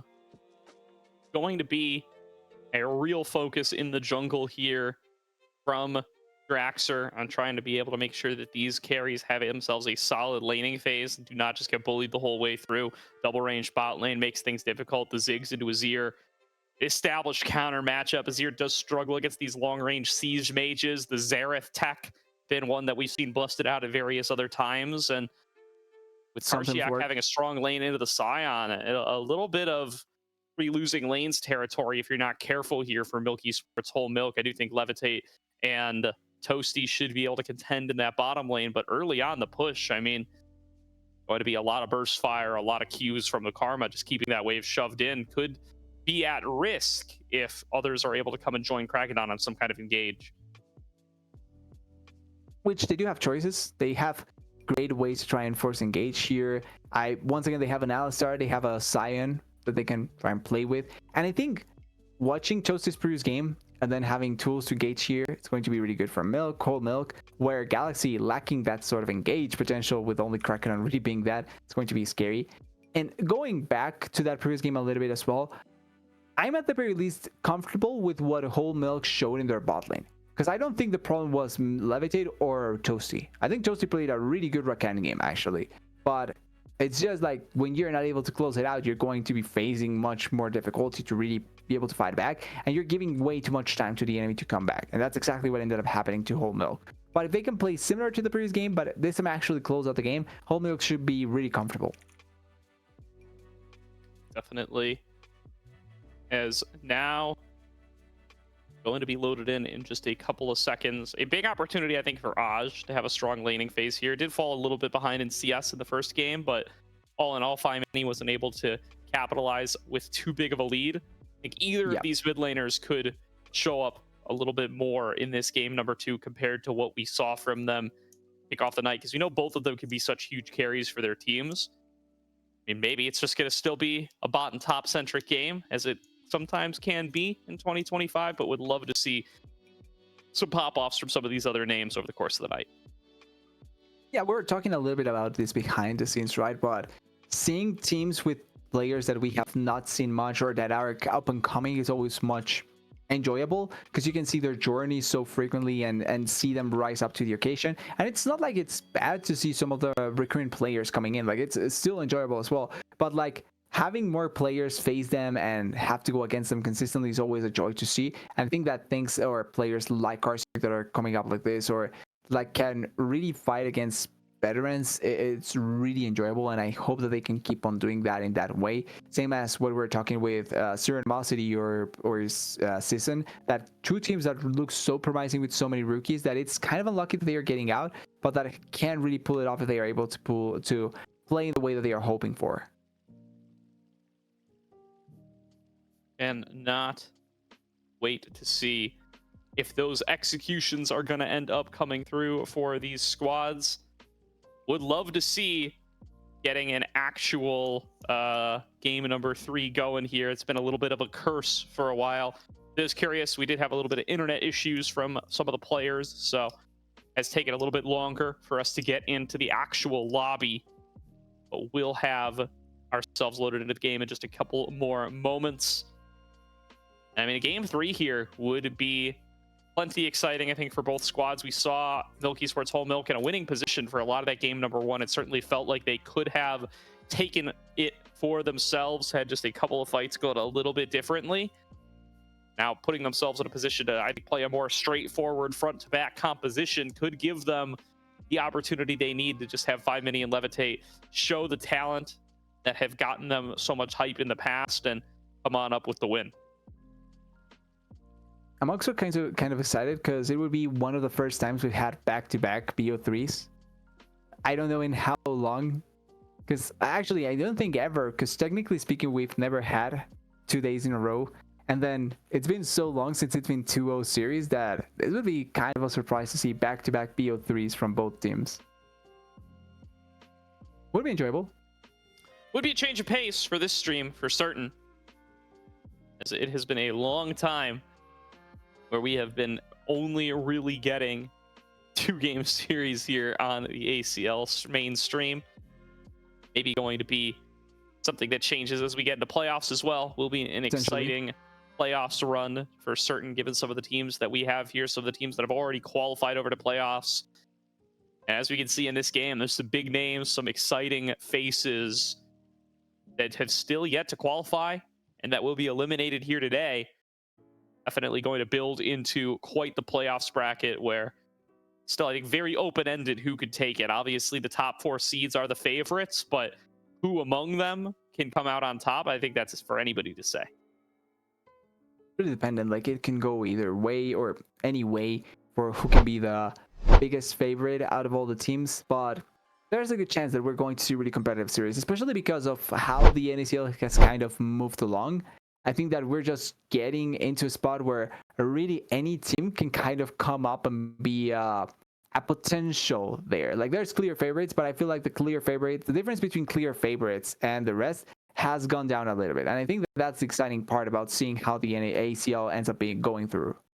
Yeah, I mean, I think there's opportunity too for like a Cupid Esports or a an Apex Mission Impossible, I think, to have themselves a pretty solid run here too. I think there's competitive teams at lower levels than the tier 1 as well. Maybe even teams below that who could show up as they develop throughout the season, as we are finally on to the Rift for game number 2. Milk Esports Whole Milk on the blue side, Galaxy on the red. And an opportunity to qualify playoffs and eliminate Whole Milk right here for Galaxy if they can execute on this game 2 composition. Yeah, they'll see if they can close it out. They'll see if they have everything in their favor to be able to pull it off. But there's still a good chance for Whole Milk. I like their composition this time around. I like what they drafted, and I like what they can do with the play. Also, if they get ahead with a Tristana, they're just going to run away with the game so heavily. Yes, already trading heavily, Karsiak and Minui going tit for tat up there in the top side. And also just want to point out as well quickly, once again, Toasty running the unsealed spellbook. I think it run down a little bit in popularity because of some of the changes. But overall, I like the way that he's opting into this summoner, and maybe he can find even more value compared to the previous game. Definitely. So now we do get on to the map for game number 2. The waves start to crash, and so much to play for both of these crews. Toasty once again is on that unsealed spellbook and could push himself into potential win here. Can get some of those swaps, get some of those TPs, turn things back for Whole Milk. We got to see some really clutch engages from him in game number 1 on the Rakan. See if he can reprise that on the Alistair, playing off roll here with Esports Whole Milk. And we'll see what they are able to accomplish a little bit here, but so far, pretty comfortable start, I would say, for both sides. Nothing out of the ordinary. Both junglers also starting on the top side, so we're going to see a little bit of action down here in the bot side, it seems, for the first Cartocraft. And like, it just feels similar to that first game where there was trading, but nothing like really heavy on either side, and trying to maybe push a little bit of the Asian in your favor, but nothing really heavy apart from top lane. But this time around, it's a Sion, so it's not that scary. On in is Phi Mini as Aj finds some of those solid early trades onto him. So far, so good for the lanes of Galaxy, expecting to be able to get some of that early prio here. That's what's occurring in the bottom side as well. So good early chunk damage from Minui on towards Karsiak. He's still playing plenty aggressive, though. Going to get knocked up by the decimating smash. But trying to keep this Sion on the back foot, trying to keep him vulnerable throughout this laning phase, is Aj trading aggressively with Phi Mini, finding a really good amount of damage off the bombs, a good amount of cash out from the first strike. Really good trade there by Aj, getting even more gold thanks to that as well, and able to try and magnify as much as possible his trading pad values over there. Now, top lane has been going really heavy on the trading as well. They haven't backed yet either, so they are going to be having to play with this health bar a little bit longer. Sion did have the poets. Oh, that was close. Absolutely. And here's the Trundle. Oh, Trundle finding Krakodon here on the bottom side. Draxter and Krakodon see each other. The power of Draxter's Trundle might just be a little bit too much here in the early game. Krakodon getting pushed out, gonna have to go back over towards the top side. Oh wow, an engage from Levitate Just gets the full explosive charge off. Good amount of damage. Snared up afterwards. Does allow an Ori B to trade a fair bit of damage back. Draxler is waiting in the wings, but there's no way a dive is possible this early. They could try and go for it, but obviously, like you're mentioning, it's really scary because of the amount of damage that they can be dealt with. And on the top side, though, they are looking for a dive off their own. It is a Sion, so it can be scary if they fail to here.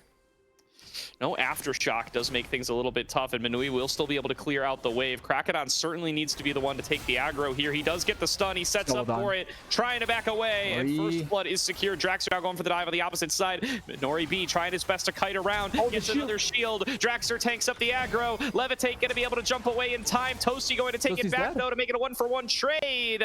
And St. Ghoul will at least be able to get one back for the team, but that kill went into Levitate's pocket. Yeah, they do get the kill there for Levitate really nicely compared to the kill going into the pocket of Toasty Alex. No, or of Toasty, no, St. Gold, sorry. And at the end, even though it's like that, I do think that having or being able to play the dive like that, it's still really good. You get a kill in the top side for Karsiak, and yes, a kill for St. Gold, but a kill back.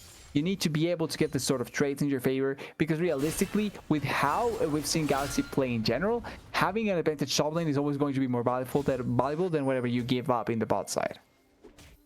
Certainly. Karsiak doing such a good job keeping the harass damage down onto Manui, getting that first blood. I'm going to see if he can push it even further as Krakodon comes in for a gank. Needs to make sure that he doesn't go down. In the meantime, Manui does still have the flash, but he's going to get picked up by the Ishtal's impact. Karsiak has to be careful here to not get turned around onto. There's the decimating smash, and Manui makes it happen. That's what Karsiak was trying his best to avoid. Now he flashes away, but there's the fadeaway rock from Krakodon to make it a 1-for-1.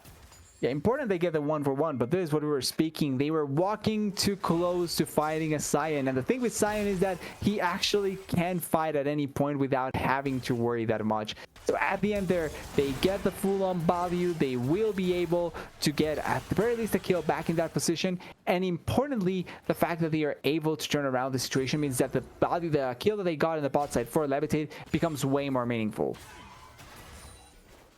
Now going to be another even trade to be found on that top side. Going to stop Karsiak from snowballing away with the game too hard. Is off to a good start regardless, despite the fact he'd go on down. This is very similar to how game number 1 looked. A lot of pressure put from Krakodon towards the top side to let Karsiak get ahead, but Manu had a much better champion to be in that sort of position this game than last, and being able to get that trade back so huge for him as well. Yeah, being in a much better spot is always going to be ideal, especially if you're playing the Sion. As long as you're equal, you're going to have value in the game, and you can see how important it is having that value in the top side and then having this advantage in the bot side, because they're just pummeling Nori B and St. Ghoul in this position. They are not allowing the Seri to be able to do anything at all, it feels like, and now they can even try and be a little bit more aggressive. They are even going to get another plate here. Going to be a clear out onto that dragon from the likes of Draxler, making good on the pressure exerted by his bot lane. Krakodon is waiting back here like he wants to make a play, but there's just not really any engage available with St. Ghoul on the Karma, and the harassment damage onto Nori B is substantial. Draxler here as well will be spotted.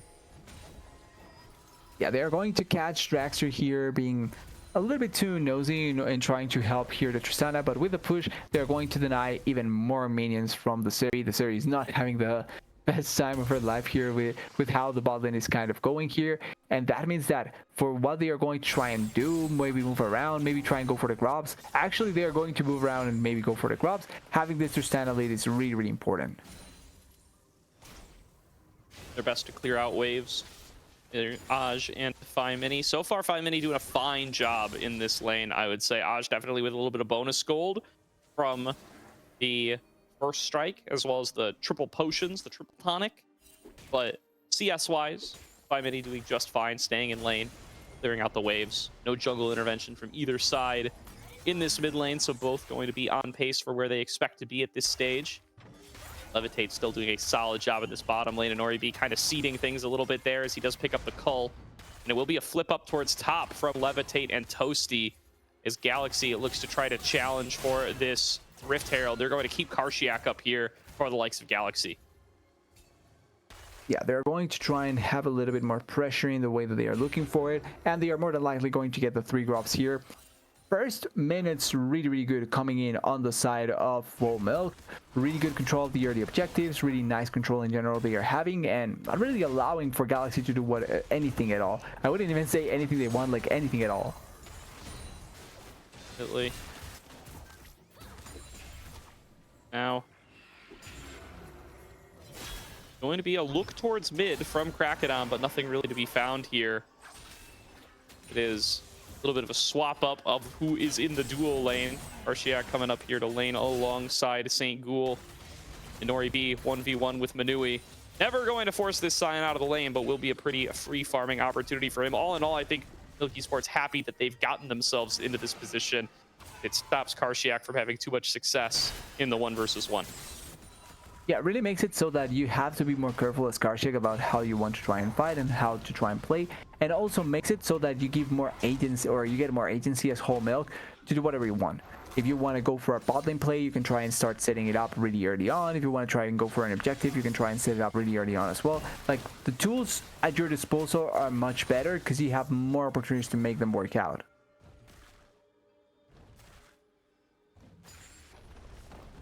Now, clearing out up towards top. Arshiak does get a plate there. Not too much else to be found.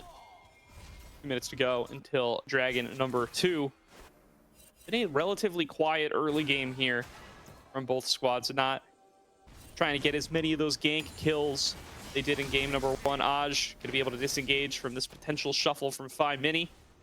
Nicely done there, as Aj did flash earlier, so would not have been able to escape the combo. Satchel Charge doing its job, keeping him safe. Yeah, still does have the value of the Satchel Charge, and even though Flash is down and Teleport is down, he's still strong enough that it's not going to be a big problem. As we're reaching points where every member is arriving to that first item, we have first items on the solo laners, but Tristana more than likely in the next back is going to get that first item in her favor to try and play it out. And in general, it just feels like it's much better managed by the side of Whole Milk at this point. Yeah, some dirty farming from Manui here, just forcing the waves to keep crashing in. Krakodon is in the area. I'm curious if they will try to make a play on towards the Scion, or if he's just here to clear the day away. Aj a little bit caught here. I don't know if he has Satchel Charge. He does. Will use it to jump away, and just now got flashed back, but that was looking a little dicey there for a moment. Still with Manui wandering on over. Still finding himself under some pressure here. The same can be said about the bottom lane. Many members of Whole Milk over here, and Manui starting just now to return over to top. Even the Scion is close by, so they were trying to play around it as much as possible. And now with the proxy they are pulling off in the top lane with the Scion, a little bit of the push in the bot side as well, the control that they have for the Dragon, and ultimate down for Ash. Ultimate down, using it to try to clear things away. Mini low. Krakodon not necessarily close enough to be able to make a play. Will be spotted on that ward, so Mini will just back on off. Yeah, I'm not going to turn into anything big because of the movements and the vision that they were able to accrue on inside of the jungle. But really surprised with Ash's aggression in that play, forcing so many things onto the Azir. And one of the big problems that I see from this is that now you kind of lose a little bit of a threat potential from not having that 6 ultimate. If he had it, they probably can try and force more in RB. Oh, what an interrupt there. And Ori B tries to flash and scoot over the wall, but gets stuffed. Now Mini finding himself face to face with Karshiak. Karshiak not going to commit the public execution, or will he? Mini shuffling back over the wall. They will not be able to chase him down. Karshiak did throw out the ultimate there, but did not catch Mini. Yeah, important. Wow. Having to flash there. Mini flashes there, but Ash had also flashed before, so it's kind of a flash for flash in that situation, not compared to, at all to the fact that they did lose Seri in the bot side. So for what they were able to get, I think Whole Milk still really getting a good value out of that, and then what they can turn from that, because this is going to be the second Dragon of the game in their favor. There's a lot of things that they can try and do with the next one that is coming up. It's going to be... Actually missed the signal. It's okay, Hextech. Not the best roll. Chemtech. Oh, actually, yeah, Chemtech. I hate their name. It's just made up words. It's one of those. They do. True. Keep the clear going on this bottom side. 4 plates, by the way, going into Levitate out of these ganks in the bottom side. And Aj now once again Gonna be tasked with trying to escape. He gets stunned up, throws down the Mega Inferno Bomb to create himself a little bit of space as he is once again flashless. And a lot of effort put towards ganking Aj. He's been wise with his use of the Satchel Charge to be able to guarantee he's able to escape in all these situations, though. Still, nonetheless, Whole Milk getting so much into Levitate here, finding themselves in a much more comfortable position and potentially set up for Levitate to be able to have another carry performance that he did previously. Manui might be able to get first turret here, and I think this would also be feats. Yep. More than likely could be, and getting that extra turret in that position, always really good to be able to get. Trying to get the body for the team, always good to get in this situation, and now what they can turn this into, because they are ahead, not necessarily by a ton, but they are ahead, but it's still a good enough lead that they can try and maybe force a fight eventually and try and snowball that way stronger. Dragonon coming in from behind, gonna be able to find Phi Mini here, shuffled back.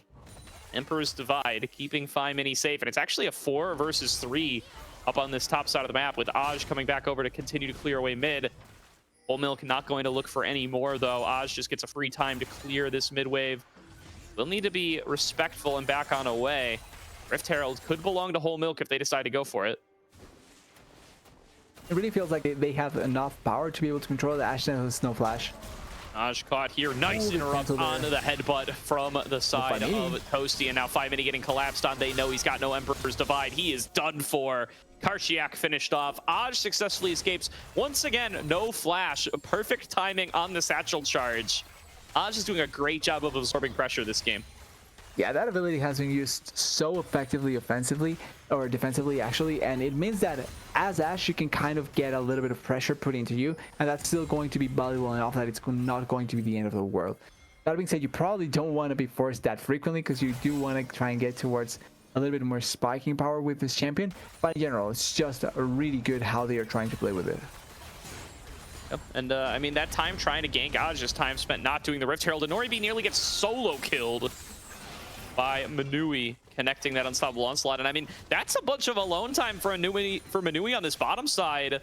Aj doesn't have ultimate. Nobody's answering this. I mean, this is going to be a lot of inner turret damage. A snag found onto Draxer. Whole Milk up too far on the opposite side of the map, and Karshiak will capitalize. Hits the public execution, takes him down, gives that kill credit over to Aj. And Levitate taking a big chunk as well. This could be the Rift Herald for the likes of Galaxy, and oh boy, do they need it to be, because they've given up so much on the bottom side. They needed to find something there, and especially here where they don't have Levitate be available because he's not as strong, and having such a good peak, they turn that immediately into a Herald. Is going to accrue them even more gold a little bit in the future. So all in all, for Galaxy, there's still tools that they can try and find and make the most out of. How effective would that be? It's going to be left to see, but for now, at the very least, they are finding them really, really well. Dead even in gold, that Rift Herald will also give them an opportunity to move over towards mid, eventually plop it down, and give themselves a chance to challenge for Dragon number 3, because otherwise Whole Milk are going to get themselves on a soul point nice and early. All in all, really good move by Galaxy there. They needed something to work out there. They were going to find themselves falling substantially behind. That inner turret bot looking juicy for anybody who's able to get over towards it. Now, once again, the focus might be onto Manui here, who's about to take himself another outer turret. Krakodon coming over to cut him off. He does get to cast the ultimate. Krakodon got to be able to stop him, slams him into the wall with the Ishtal's impact. He flashes away from Mega Inferno Bomb, and I just don't think they have the damage. Manui stands strong up against 2. Yeah, even if they got the Mega Inferno Bomb, I'm pretty sure you don't kill the Sign in that position. And now it's Mega Inferno Bomb down for potentially the Dragon fight. Although actually, I'm not sure how many seconds is it down to now, because they do have quite a bit of cooldown, so maybe it's going to be available for it. Yeah, it won't be there right on spawn, but should show up probably before any hypothetical fight is done for. We'll see if that ends up mattering. Krakodon gets a sick multi-man ultimate. They're going to regret not being able to combo it, but they're keeping Aj up in this top lane anyway to clear waves up against Manui. Probably a better person for the role than Aj is. Now we get ourselves in. Going to be a throwdown of the Rift Herald. They move on over, trying to find themselves potential push in to get themselves out of this dragon. The Rift Herald, though, not crashing, not being ridden, has a wave in the way. They're blocking it. Manui's right up in its face. and nothing that Whole Milk can do, or rather Galaxy can do, to get that Rift Herald in. Whole Milk now with control, moving on in towards the Dragon. Galaxy in a tough position here. That was a pretty useless Rift Herald that they end up throwing out there, and that means that now, without Rift Herald, without any positioning on the river, this should be a pretty comfortable Dragon for the side of Whole Milk, and also a push into the turret. Yeah, they are even just backing away on the side of Galaxy, waiting to maybe see if they can find something. Going to see if they can find something here afterwards. I mean, they sent all 5 members. It's going to be quite the regret if they can't find a fight. There's the knockup from Toasty. Looks like Whole Milk might oblige them finding the fight at the end of the day. Karshiak blocks a ton of damage up front, but has to back away right afterwards. Not strong enough to keep the fight going, and nobody will drop, but that's just a straight win for Whole Milk. They get themselves onto Soul Point at the cost of nothing. It was really comfortable for the side of Whole Milk as they get Kartik as well here. They are finding much better picks here and there. They're finding the much better angles, and they are doing with them what they needed to do, which is get kills and also turn that into objectives. Base check from Karshiak, punished in an instant. Another kill going over, this one to Phi Mini there for the collapse. And only a faint gold lead to Whole Milk, but with the objective lead that they have, certainly feels like they are favored here. No turrets down for Galaxy at this stage. It does mean there's plenty of standing gold available to them, but they would need to get opportunities to collect it. And so far, they have not been able to manufacture themselves any kind of fights or map wins. They haven't been able to get the max value out of that play there in general, and ideally, you want to try and still be able to capitalize in some of this plays, but with how the game is going, I think for Whole Milk, waiting is not necessarily bad, because they do have an Azir and a Tristana, and trying to get the objectives and close it out compared to what they were doing in the previous game, where it was more like going out of onto all places and not really being able to find the right angles. This is a much better and smarter approach. The problem is that if you give enough time to the enemy team as well, they can recover, and it's not like they are not playing Seri or Six, which are scary champions in their own right. Second item, Last Whisper, picked up for Inori B. Just feels like he needs a way to deal some damage to this Scion if he's going to keep ending up in 1v1 lane situations against him. Draxer starting off the Otacon here, by the way, without any advantage on the map. I mean, Galaxy just have no idea this is even going on. I think it's going to be free. Yeah, they have so much space, they have so much damage, they have so much value, and they are able to close it out really comfortably there, as Karsiak will respond with the turret, which I think it's fine. But the value of the Anakin in that position, and the fact that they got it so easily, just means that it's going to be a little bit better for Whole Milk and what they are going to try and accomplish with it. Manui is 2 levels up on Karshiak right now. Just been absorbing so many waves, and they just don't have the tools to answer this Scion this game. It did not get set far enough behind, has so much armor. Aj not really a viable target to go and force this guy out of lane, and so he's just soaking up resources at all times. Or he'd be pushed back by Levitate in the mid lane. 2 minutes to go on this Dragon. Galaxy's got to put themselves something together fast. And something that can work out really, really well, because it's getting scary, it's getting dimmer and dimmer with how they can approach this game. And we did say something similar to the previous game, but I feel like previous game at the very least had something. Inori finds an engage onto Inori B, tries to flash over the wall, finds himself face to face with Manui, but is able to— He's alive? Time, pops the lightning crash, dies to Draxer, but will be a 1-for-1 there. They do manage to turn that into a trade, but still the pressure is in the favor of Whole Milk. Toasty goes in, finds another engage. There's a big AoE shield coming on through from St. Ghoul, but the damage without Inori B, it just might not be enough, especially with big Manui in the front line. Still, this is not the timing that will get you the Dragon, so Galaxy will get another shot here. Nice multi-man ultimate from Krakodon there. Does let them make it an even trade. Yeah, but at the end, they are still getting run down in general on the map. Azir just takes a turret by himself without really having to do much because nobody's contesting them. Then you also have the fact that the complete jungle is just in favor of Whole Milk, and it means that they cannot try and force anything weird, as Krakodon may die here. I don't know, Krakodon's a little tanky, and Aj is just pumping damage into Toastyox. He never presses Unbreakable Will. Probably wishes that he did. as that is going to be Toasty down for the foreseeable future. Manui deep behind enemy lines. Karsiak there on the cutoff, has the backup of St. Ghoul. Big decimating smash, finds the support. Manui able to flash away from Mega Inferno Bomb again. There's the public execution into the back line, but Karsiak's got nowhere to go. It's a double kill for Levitate. 7-7 on the scoreboard, and somehow Whole Milk still win out. Talked about a Goomba stomp there in that position from the Tristana.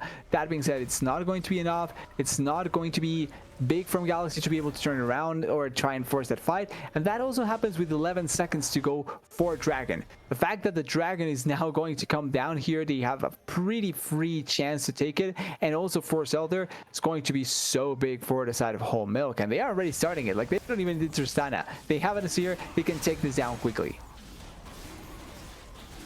They will be able to secure Soul here. It's not the most powerful Soul in the world, but into the hands of Whole Milk, it's certainly better than nothing, and it will be good on the Trundle and Scion in particular. They start to get lower and need to duke it out at low health bars, especially against a Galaxy comp that gonna need some of these extended fights to really get maximum value out of their Zeri. And Ori B, 2 items deep now, by the way. Ooh. Here comes Toasty over the wall, thinks he's got a fight here. Levitate gonna try to one-shot the Zeri, but Nori B able to create enough space, able to get back further. Still, it's a bad fight situation for Galaxy. The front line, Whole Milk, just a little too strong. Both parties will back away. And RB is still able to survive there. The shields from the Karma are actually turning out quite nice. Like, they are keeping the Karma really safe and long enough there to be able to survive in a really good manner, as they are trying to go for the Baron here, and without a series it's going to take a little bit longer, but they were already starting it and trying to make it happen. As Karsiak chasing Manui down, knows that he can kind of take these strikes, but none of the damage is going to stick. At the end of the day, it doesn't matter too much. You saw he took a teeny sliver and then he sucked it right back with the unending despair. Oh, all in all, going to just be another startup onto the Baron. Draxter feels confident to just keep cycling back onto this. We'll have to back away once again, but Manui is invincible. Yeah, it really just feels like Minui is not going to die for now. Like, until the series gets 3 or 2 or 3 more items. That's going to be the real difference maker to try and kill him. And it's going to be on what Galaxy can try and make so that they can buy enough time. It's really dependent on that. And the Baron buff already started once again. Ultimate down by the 6 as well. So it's going to be all or nothing here. Yeah, I mean, they're going to need to look for the fight. Karsiak TPing in, Toasty on the back line, going to get caught out. They're going to focus on him first, and Ori B has to jump back over the wall. And now Ori B is a mile away. Karsiak coming in on the other side. It's cracking on into the pit, but the Baron is still at 2k HP. They're not going to get it low enough in time. Down goes the jungler, down goes the Baron, and down goes Karsiak. Whole Milk come alive in the fight once again. Levitate flashing forward, looking for an execute on Aj. One more bounce will do it for him. He's unstoppable on the Tristana. Whole Milk in full control of the map will take their march into the base. Yeah, jump and jump and jump and get the kill at the end. Really, really good there by the side of Whole Milk. Kraken entering the Baron pit so early on means that he's going to be a target really comfortably. And I thought the initial idea of the fight wasn't necessarily bad. The problem is that Inoribi can barely damage. They are trying to get a kill onto one of the tankiest members, and then the whole team is really disjointed. Even Karsiak arrives really badly into how they wanted to force the fight. So at the end, they cannot force it effectively. They are not finding the right angle, and it just means that it's going to be Whole Milk winning the fight, winning the Baron buff, and one step closer to bringing us to a third game. And opportunities for Galaxy dwindling once again. Been in this position before and they've been able to pull it back, but things are dire now. The Chemtech Soul plus the Baron buff, and Whole Milk just looking untouchable in these fights. The full armor build from Manui. RB just doesn't have the damage, even with the second item. Lord Doms cannot push through this armor. And if he can't do it, nobody can. Going to be really difficult. It really feels like it's going to be really difficult to pull it off there. And that just means that more than likely, they are not going to be able to turn around the side of Galaxy. But for the other side, though, for Whole Milk, they have so many tools here. They have so many avenues to try and make it work out. And if that's the case, they can just close it out here. But we need to remember something. It did happen in the previous game that they had Baron buff. They had every tool to be able to close out a game, and they didn't. It isn't a Sivir though, but still, that can still happen. Yeah, I mean, I don't think the Sivir Zeri difference is too substantial. I mean, the Dragon Soul. Wait for the wise, yes. Milk, and I think it's the Scion to me. He's just so immovable. The front line is so strong, and yeah, they're just going to force another fight here. They'll take it on anybody they can get. Krakedon getting ripped apart by Levitate's consistent damage. Has to flash away. Here comes Minui on the side. Karshiak trying to start the fight, but he's going to be the first one to fall. And Ori firing back off the lightning crash. Good damage off the chain lightning. There's a big sting from Krakedon, keeping the fight going, but the damage just isn't there. Minui says, thank you very much for dragging me a little bit closer. Let's keep the fight going. Levitate takes a step too far and gets blown up by the fountain laser, but there's Mini scooping back in an Ori as the final target. Toasty is so damn low, but none of it matters, because this Nexus is on a sliver. It's a triple kill to Aj. Minui is just showboating at this stage because he will not be stopped. Whole Milk take us to game number 3. I think that Minui there could die once and still be able to take down the game.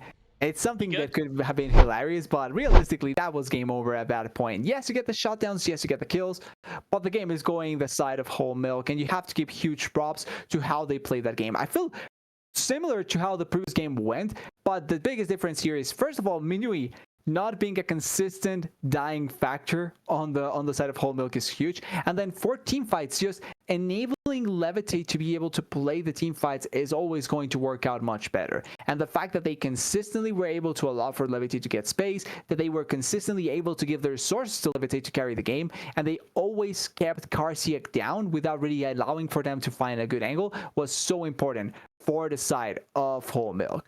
Also, we didn't talk much about it, but Trundle's ultimate to kill Krakedon immediately almost always worked out. Definitely, and yeah, I mean, Minui's Scion, the story of the game, hosing not only Karshiak, but Levitate as well. Not Levitate, Nori B, doing such a good job, often finding himself in one-on-one lanes against Nori B and pushing Nori B out, let alone not getting pushed out himself, soaking up so many resources, getting so tanky, recognizing that, you know what, if I have a big enough health bar, it's not like this Ziggs is going to be able to dump everything into me and solo kill me. I can just absorb everything that this Ambessa and this Zeri represent as a threat, forcing the Zeri into an on-optimal item path by going for the Lord Doms and still being too tanky even for that. And this, I think, kind of one of the main reasons why we've seen Zeri kind of fall off from the meta in terms of what she can provide, because I still think that she has places, but going against a hyper tank in a situation where you're the main damage dealer is kind of going to be really counterintuitive. The problem though is that the other options are going to be something like a Jinx, but she also needs protection, or something like the Varus, a little bit more on heat that can deal with it, but no mobility. And that's kind of the scary thing that you're facing. So overall, I just think the idea that the side of Whole Milk went with was pretty consistent, pretty comfortable for them to play with, and it worked out really nicely. And then I think that there was too many things that they were trying to maybe work out here on the side of Gravity that simply wasn't enough for Galaxy, that simply wasn't enough for them to make it work out. And now we're going into a game 3 where a real concern is going to be, what else will Inori try and pull off here? There's a lot of AD carry bans, and if he's going to ban away the Varus and the Senna as well, you have to take into consideration what is he going to play. Absolutely here. And going to be a spicy, full, fearless game number 3 to determine which of these teams will keep themselves alive in the ACL. We're going to throw it to a quick break here, but before then, another shout out to Zen Market, your one-stop solution for buying products directly from Japan. They'll help you buy items from over 10,000 shops, as well as place bids on auctions on your behalf. They'll even consolidate all your items safely in one box and can ship internationally. They provide excellent customer service in 19 languages, which is why Zen Market is trusted by over 2 million users worldwide. Check out the panel below the stream or click the link in chat to try them out now. If you sign up with promo code Aegis, you'll get 1,000 yen off your first international shipping recurring fee. In addition, check out the special viewer giveaway by typing !giveaway in the chat for your chance to win a Nintendo 64. Thank you once again to Zen Market, and we will see everybody for game number 3 after a short break.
Welcome back, everybody, to tonight's broadcast of the ACL, and welcome to everybody coming on in from Aegis Esports 2 fresh off the AML finals, where we have got a treat for you. It is a game number 3 elimination / qualification match between Galaxy Gaming and Milk Esports Whole Milk. Draft is already underway, and both of these teams with their whole season on the line right here, TDS. Yeah, we were waiting so long in the first 2 games. This time around, we actually jump immediately into the draft. And for both of these teams, it's going to be an important game. Obviously, elimination is going to be so much. But I think also for expectations going forward, because once again, I think a couple of these players are more than likely going to be in the OQs. A couple more are going to be in the NACL. And then we're going to see them having to play here really, really well to rise up to the expectations there. As we see the bans ending here, a lot of AD carries once again. Victor and Yone getting banned away in this situation, attacking a little bit of the pool of 5 mini, but also the pool from AHJ. Although I think that Ash has been able to play really well so far, and I don't think that he's going to be suffering that much from it. As Xinjiao, Nerfed Xin Zhao showing up. still strong. Looking like an option here, and it will be locked on in for Krakodon. Good option to go for. I think Sejuani is another one that I'm trying to look into for maybe being one of the stronger ones. Although Bai obviously always can be important. Point and click ultimate, great to lock down 80 carries. And if you can play it really well, it's going to be always valuable. We're sure here the Vi being hovered by Whole Milk now. Be coming on up here. Would not be surprised to see the lock in. There it is. And plenty of strong duos for it left it available. The Aurora being looked at for Vi Mini, could also be for Manui in the top lane. Technically it could be for Minui up there, but after the previous game, I think just go for the tank and play it safe with that. Although having this duo here by Aurora is going to be so deadly for whoever the AD carry is going to be coming in from the side of Galaxy.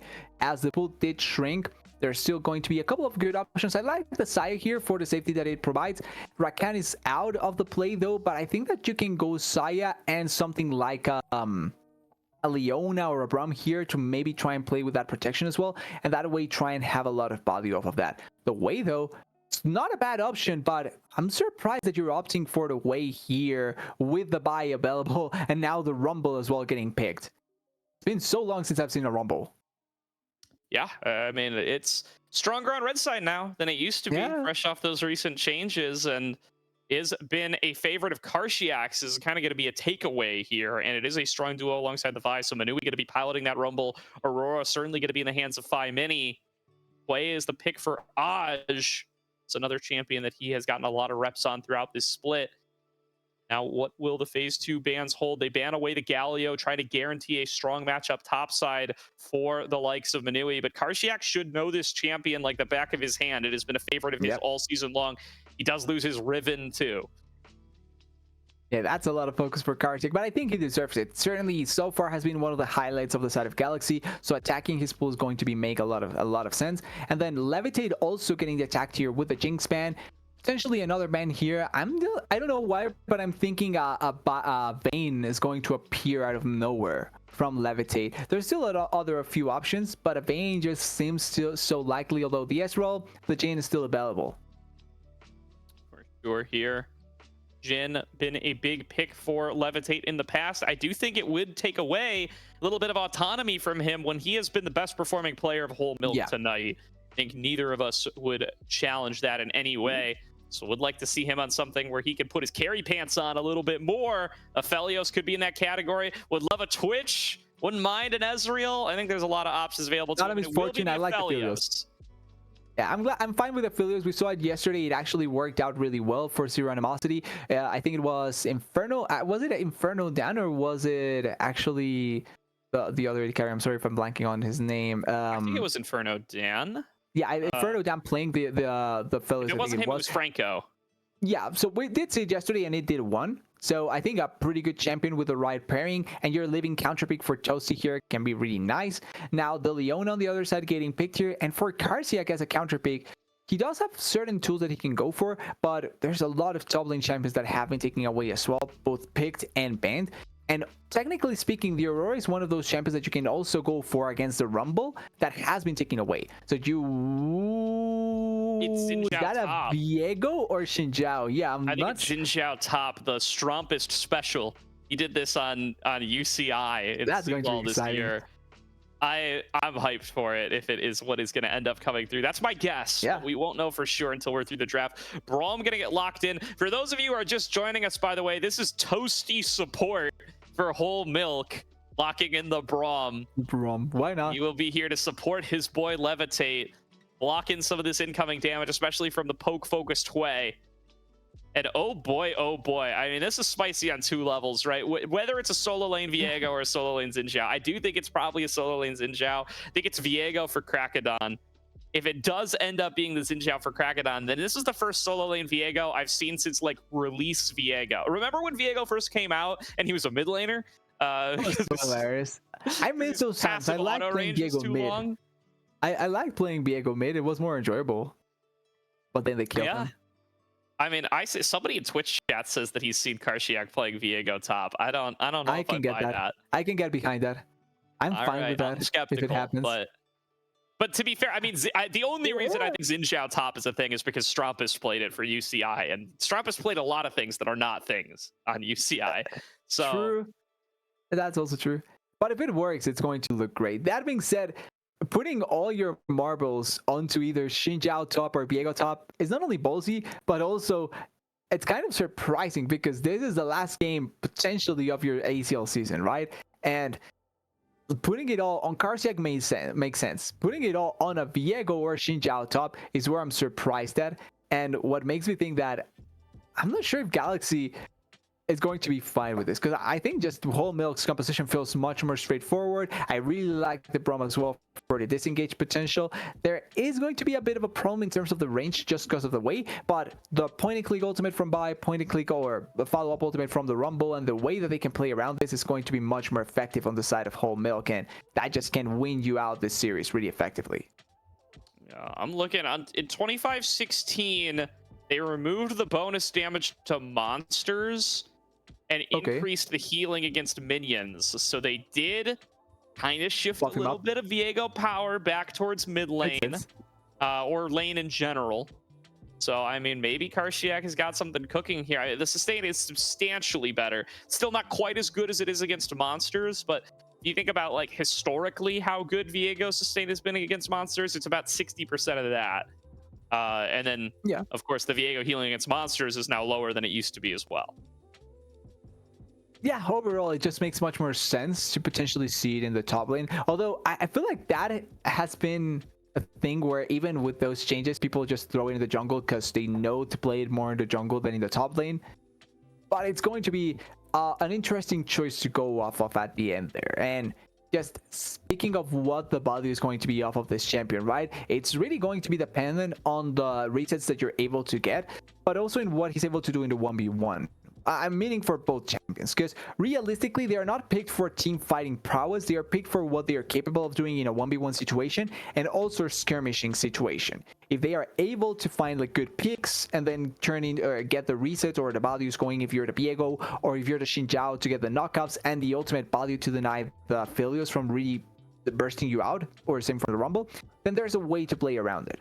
Well, the problem is that if they fall behind, it's really difficult for them to turn back the game because they are not typical top laners for a reason. Will be very interesting matchup here. I mean, I don't know. I'm getting sold. Twitch chat's selling me. I feel like it's going to be the Viego top now. You should never let Twitch chat sell you. There it is. Caddy confirms it. It is going to be Krakadon, Xin Zhao jungle, Karshiak, Viego top. And what a night for Karshiak so far. I think his Akali game number 1, absolutely dumpstering Manui's Gwen. Really Such a big factor in their ability to turn that game, which was at nearly 50 minutes, back into Galaxy's side, and is now the only reason they are still in this series. Milk Esports Whole Milk was in a position to win that game number 1. Levitate was popping off on the Kaisa, and it was Karshiak finding him on the Akali that was allowing, or did allow, Galaxy Gaming to find the win. Now it's going to be Karshiak again on the Viego counter pick, responsible for trying to take this team to playoffs against 4 NACL players. Yeah, it's all on him. It's kind of surprising that we reached the point where we're all in on the story that it's either Karsiak 1v9s or Milk qualifies how in an aspect that we're all expecting it to happen. And I mean, it doesn't have to be that, but Inori B and Aj have not shown me anything tonight. I'm not gonna lie. I think Ash has tried. Like, I don't think Ash has been one of the main problems, if I'm honest, with the side of Galaxy. He has also played champions like Talia and Six that are not necessarily the most effective at winning you games. Like, maybe Talia a little bit more than the Six, but something like the Akali does have more agency to try and decide that. And now Ash going a little bit more with the way the poking style similar to the Six, it will be able to deal damage, but certainly the one that I'm expecting more to jump up if he's going to follow Karsiak has to be Noribi. I think he really needs to step it up with the Saya, a really good hyper carry, a lot of agency to play by himself, and I think he has the ability to be able to pull it off as well. And for those who have not been with us all night, it is Toasty support for Milk Esports Whole Milk, not Cryogen, their normal starter. That is why they have that one ban penalty. I don't know if you could chalk up the series to the one ban penalty, but certainly hasn't helped. But a solid performance, I think, on the night from Toasty. I think he was very good on the Rakan, even in the loss. I think he was good on the Alistair last game as well. Let's see how his Braum does. And it's such an easy execution combo for Jaxer and Manui here on this Rumble Vi combo. Will it be enough to put Galaxy Gaming in the ground and join their sister team in the ACL playoffs? Try and have both Milks over there in the ACL playoffs, or Galaxy try and be the only Galaxy in the ACL playoffs. It really could go either way in that sense, but I think with how the first two games went, it really feels like it's favored really heavily onto Milk. Like, it really feels like Milk were just a couple of steps away from being able to close out that first game and just being able to send the series into a 2-0. But now that we've reached this point, it really could go for anyone else, because it felt similar to yesterday's series as well, where we actually had a situation where first game was really contested, goes the long distance, even though I think that it was more contested than the first game this time around. Then the second game feels more like a blowout, much better for the side of the other team. I don't remember the name, I'm really sorry. And they are able to close it out. And then the third game, they are able to turn around the team that was not expected to win at all. And this time around, it could be a similar situation where Milk, for all that they are, essentially, quote unquote, a better team, they could just end up losing the series if they had a bad game. Certainly could. Some news from around the league, by the way. Sin Eternal Season taking a 2-0 over Zero Animosity. Our heroes from yesterday will be eliminated. It will be Sin Eternal Season moving on to the ACL playoffs. I think a first for Season of Leaves, youngest competitive player in North America still, to my knowledge. As well as Top Lane 101, their rookie up there in the top lane. Very exciting stuff for them. Welcome to the ACL playoffs, to Sin Eternal Season. GCS Challengers and Calamity Esports going to game number 3. We'll see who out of those is able to make it. Would be such a miracle run for GCS Challengers if they are able to make it. By the way, a bottom 2 seeded team in ACL, and did not really do much to upset those expectations in the first GSL bracket. Now making the run here in the final GSL would be absolutely insane. Well, that's the beauty of the bracket. Like, you can try and do it at any point, but there's always a chance for you to come through. You don't need to FF any game, because there's actually always an opportunity for you to turn it around. And as long as you're not eliminated, you can really get into the playoffs and surprise everyone. And I'm glad that teams did that in this way for the initial part of ACL this time around. And it's always going to be exciting to see it coming through. And there we go. No pause this time. In a timely manner, we are on to Summoner's Rift. Game number 3. Galaxy Gaming on the blue. Milk Esports Whole Milk on the red. The up-and-comers against the veterans for who will make it to the ACL playoffs and who will be bowing out earlier than anybody expected. We'll have to wait and see, but for now, it's only going to be the Stern competition. Nothing out of the ordinary here. Everyone waiting to see what can they find here, and nothing out of the ordinary in terms of runes either. I think Toasty, 3 games so far, 3 games with the spellbook, really effective so far, has been able to find really good plays, and everyone else just waiting with the typical runes and typical items to really go for whatever they can find here.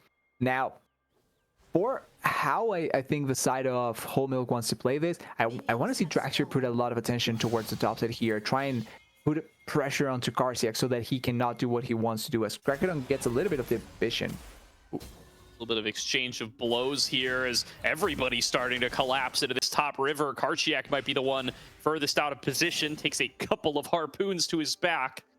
He retreats back up to the top side. Let's see how good this new Viego sustain is. Shout out to Risen Esports coming in with the raid. To all of the amateur leagues around North America coming to a close. And all eyes on Galaxy Gaming versus Whole Milk. See which of these squads can make ACL playoffs. Toasty Alex in the bot lane on the Braum. What can he show us of his support? Well, so far, pushing out the lane really well, hitting a couple of Qs as well, being able to deal a lot of damage. So far, so good, certainly. And for the lanes, it's pretty consistent with what they're trying to do as well. I think pretty similar to the previous games. The only one that I'm looking at for is Stumbling, because in the previous games as well, they did a lot of trading, a lot of fighting, a lot of consistent, like trying to do as much damage as possible. And then this time around, it's a little bit more quiet. Like, it feels like they're just trading farm and not really trying to trade damage. Certainly does. Big early chunk onto Aj from Phi Mini on this Aurora. Attempts to trade back, but that health advantage will make itself known for a while. And I mean, there's that Viego sustain we were talking about, by the way. He also got a little buff to what he heals off of champions. That also helps you out in these laning phases, especially up against melees. So seeing how much health he's able to get back as he finds these exchanges up against Manui, trying to out-sustain the Rumble. And this Viego top is a sight to behold. I am going to be keeping one eye on it throughout the entire game. See if it is the truth, if it is the future, if it is what we're going to see at Worlds this year. God forbid. Imagine. Missed the siege minion. Pick is unplayable. I think he misclicked, so yeah, not good enough. All said and done, though, crashing the wave up top here as both junglers complete their first clears on opposite sides. Will be an even exchange of the Scuttle Crabs. Phi Mini still finding good angles in this mid lane. Dancing forward, avoids the crushing maw. One more Q would do it. But Phi Mini cannot close it out. Aj forced out of lane, though.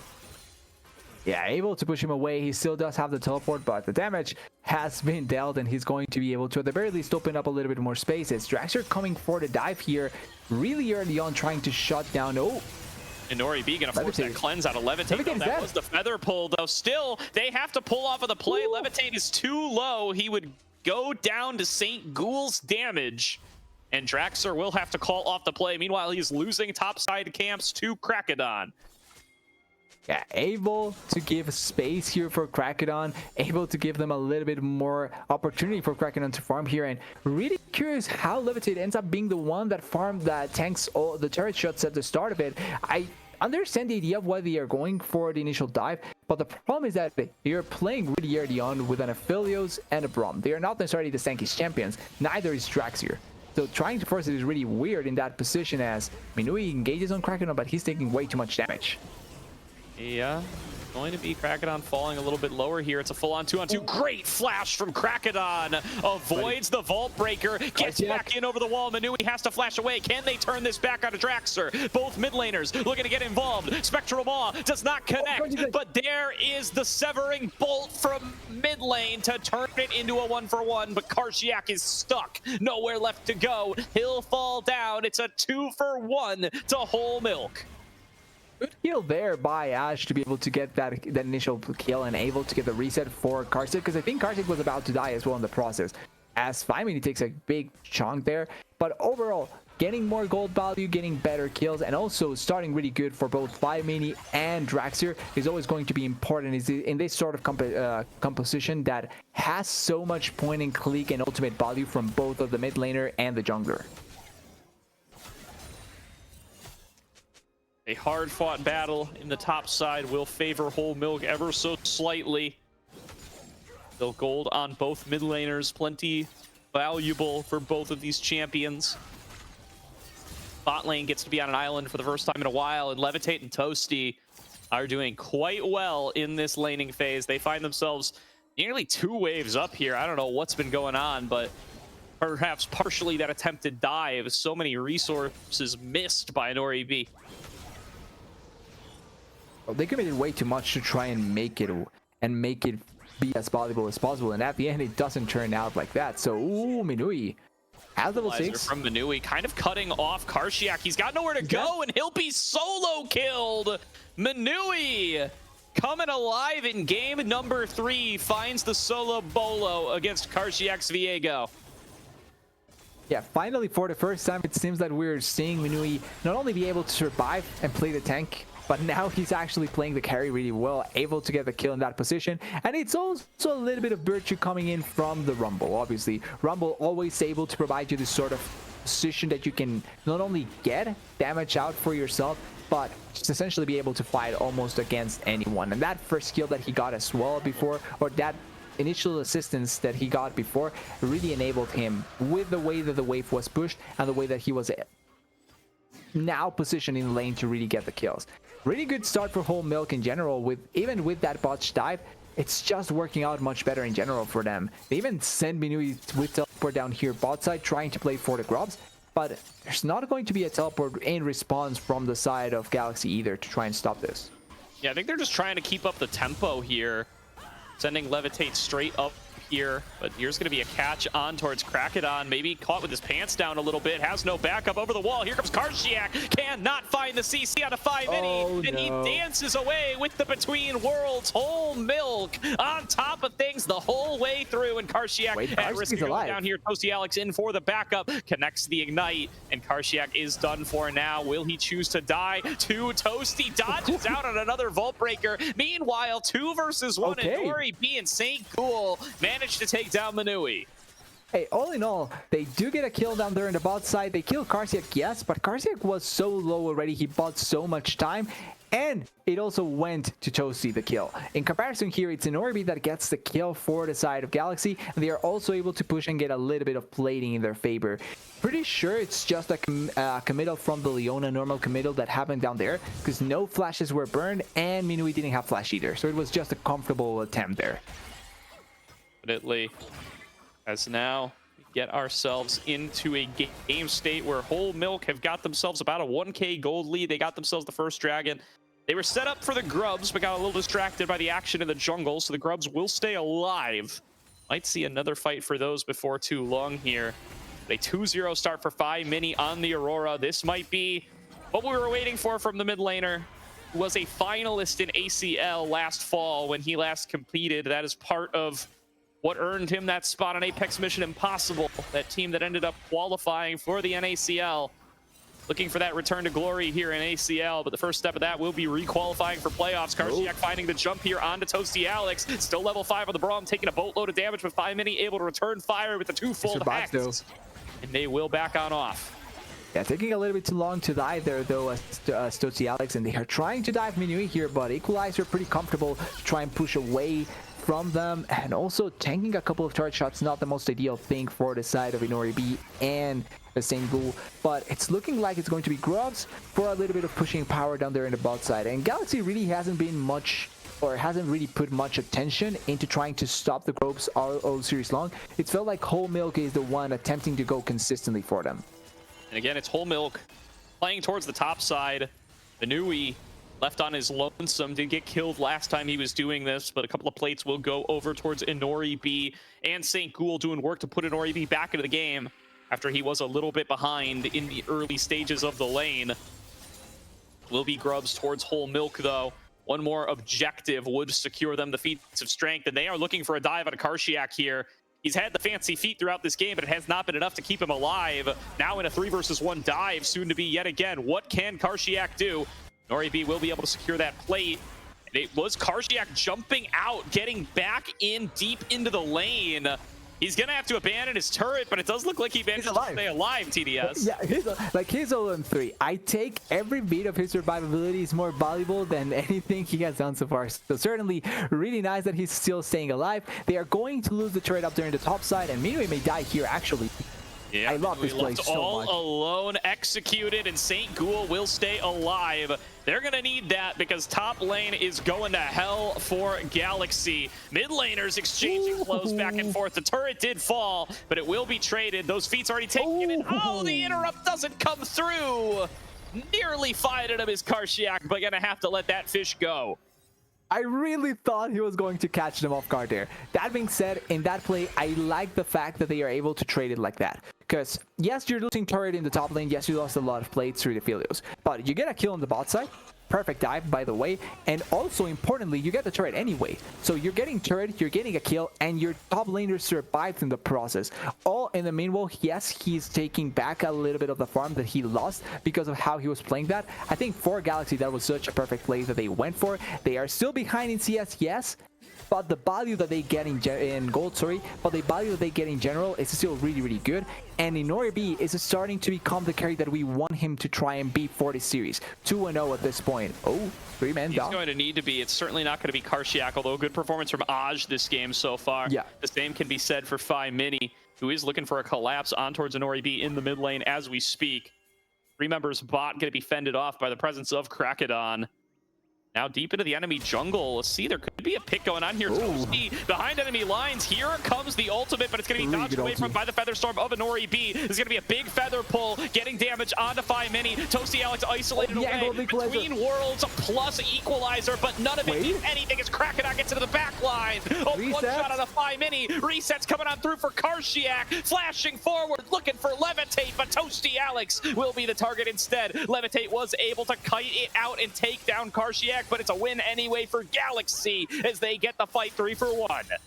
And that was a fight that was started by the side of Whole Milk. They were looking to try and pick up Inori B, but here is the huge value of the Saya, right? Press ulti, you deny 2 big important ultimates from the side of Whole Milk. The equalizer was also looking really good, but I think when the equalizer came down and the Between Worlds was popped, I think the Leona ultimate came down just in the same moment, and that stunned 3 members in the edge of the Between Worlds and meant that they could regroup on the side of Galaxy and start a fight when Karsik arrived and just get the resets, get the whole fight going, and now not only get a dragon, but also get it back into the game with equal gold potential and a lot of value for themselves as well on the side of Galaxy.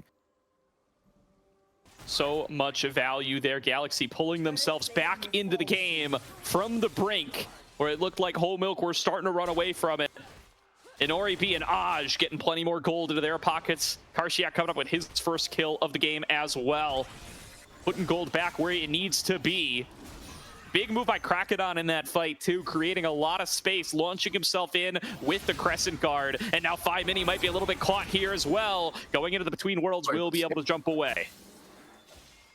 Able to escape at the end there. Nothing out of the ordinary is going to happen in that position, but Between Worlds down for a possible next fight going to be important to consider as well. Now, looking at what the next objective should be, right? It's going to be Herald, the potential next pick that they are trying to go for. Also going to be taking into account the fact that Dragon is not spawning in 3 and 50, so you can kind of wait around. And since it's going to be Cloud Soul, not necessarily the biggest value of this game because there's not a ton of champions that kind of want to play around it, you can kind of ignore it a little bit as well.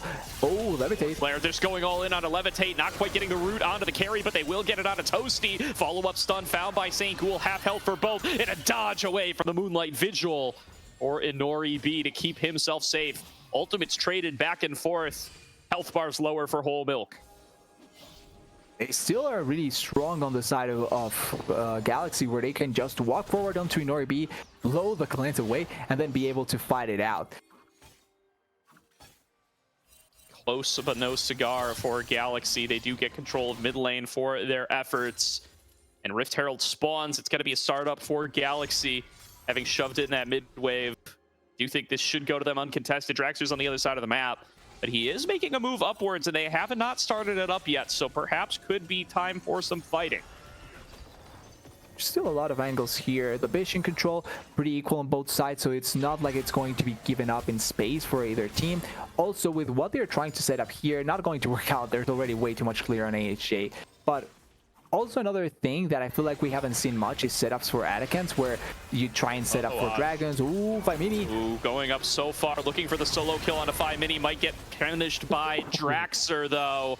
The kill found by the whole milk jungler. And over-aggression from Aj. Some of the first we've seen this series was so good at absorbing pressure on the Ziggs. But is going to be taken down here.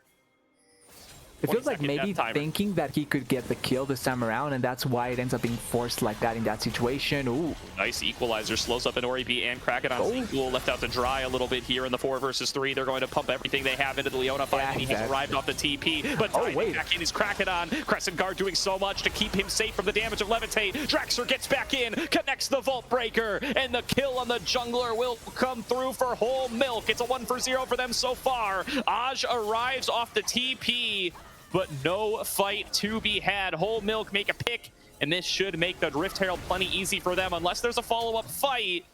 Arshiak looking on the side. Draxer jumps forward. He might be caught. He has to flash away. Have to get away of that position, has to flash, but is still keeping his life. That does mean that the Herald may get started here for the side of Galaxy. They have a couple of members. They also have the Saya really close by, which is really strong for them. So they have tools here to try and fight it out. Now, what are they going to try and do with this Herald? They can try and take down mid lane if they are able to get it. They can try and look for a little bit, a couple of other places as well. It's only really Ash starting this Herald. He's taking a lot of damage in this position. Trying to get the Herald as quickly as they can, or any follow-up will be available. They do manage to secure it. In 40 seconds to go on the Dragon. Would expect to see a rotation for that. Manui already securing the turret in the bottom lane. And a 2k gold lead to Whole Milk. How much of that will they be able to spend in time for the Dragon, though? Because that is going to be on their plates before you know it. Going to be the tools for them to really try and get something going in their favor before the Dragon spawns. They can throw it out in the mid lane, which is the typical play. Throw it out in the mid lane and try and get something out of that. And then also the Dragon is something that you have to, the Atacant is something that you have to consider, because it's going to be soon the time where it's arriving, and they can try and fight for it. Teleporting to the mid lane, I'm pretty sure they haven't seen it, so it's more than likely not going to be stopped here. Toasty rejoining off of his spell book. The Herald will be crashing in, will take the mid lane turret, and will provide an opportunity for Galaxy to move down into the bottom river. Look at this flank from Draxer, though. Deep inside the red side. He wants Ash to get an engage off out of the other side. St. Ghoul frontlining for the rest of the team will be pushed back. Levitate looking for harass. He does not have good guns for this fight on green and blue. It's not the most ideal ones, but having blue is still good because of the ultimate value, but it's certainly not the most ideal. Kraken is so low now. He took so much damage in that play. They can start a Dragon here and try and play it with with a weapon for Levitate, so that he can try and play it off, as they are denying so much of space here. So well. Barely able to avoid some of that damage. 5mini, they know that he's here, but they just can't do anything about it. They're going to have to sack the Dragon. It is only Dragon number 2 for Whole Milk, but not the result Galaxy were hoping for when they grouped up for this play. They've got Aj up the top lane clearing out waves, and that's going to hose any opportunity at an actual 5-on-5 from occurring here. Whole Milk just get themselves another objective, well positioned, well thought, and that chunk on a Kraken was all it took. Yeah, it was a really huge chunk, and I think that's a big part of the value also that Whole Milk has, is that they have really good burst damage onto a lot of the members. And Kraken on the Xin Zhao, technically speaking, is not going to be a tanky enough champion that it's going to be good enough for you to survive. Like, it can work out, but it's not going to be tanky enough for you, and you have to be very careful about how you try to approach certain places. Also, for future fights, it's important to notice if the Leona ultimate is available, because it's the kind of the main and most valuable way to try and force an engage here for the side of Galaxy. And since they have a Viego, they also have to find an opportunity for him to find a flank angle, because if not, he's not going to find good opportunities to get a reset. A lot of posturing around the bottom side because of this Otacon. Manui left all alone on the top, getting a deep push in. They'll have an opportunity to rejoin with the teleport. Aj is going over to answer him now. Be a little bit late to catch this wave, and I think Draxer's just going to start up the Otacon. At least will threaten to. We've seen Whole Milk with a big willingness this series to just rip these objectives, and it's gotten them a few for free. Yeah, they've been able to get a couple of them without much contest, which I think for better or for worse, it's not the worst situation for Galaxy. Like, I think giving up these objectives ends up being good enough if you're able to get something of equal value. And by equal value, obviously you sometimes would think about objectives as well, but I think even just getting one more item on someone like the Saya is a big enough value to compare to giving up something like the Anakin, because Anakin is not really a game-winning objective.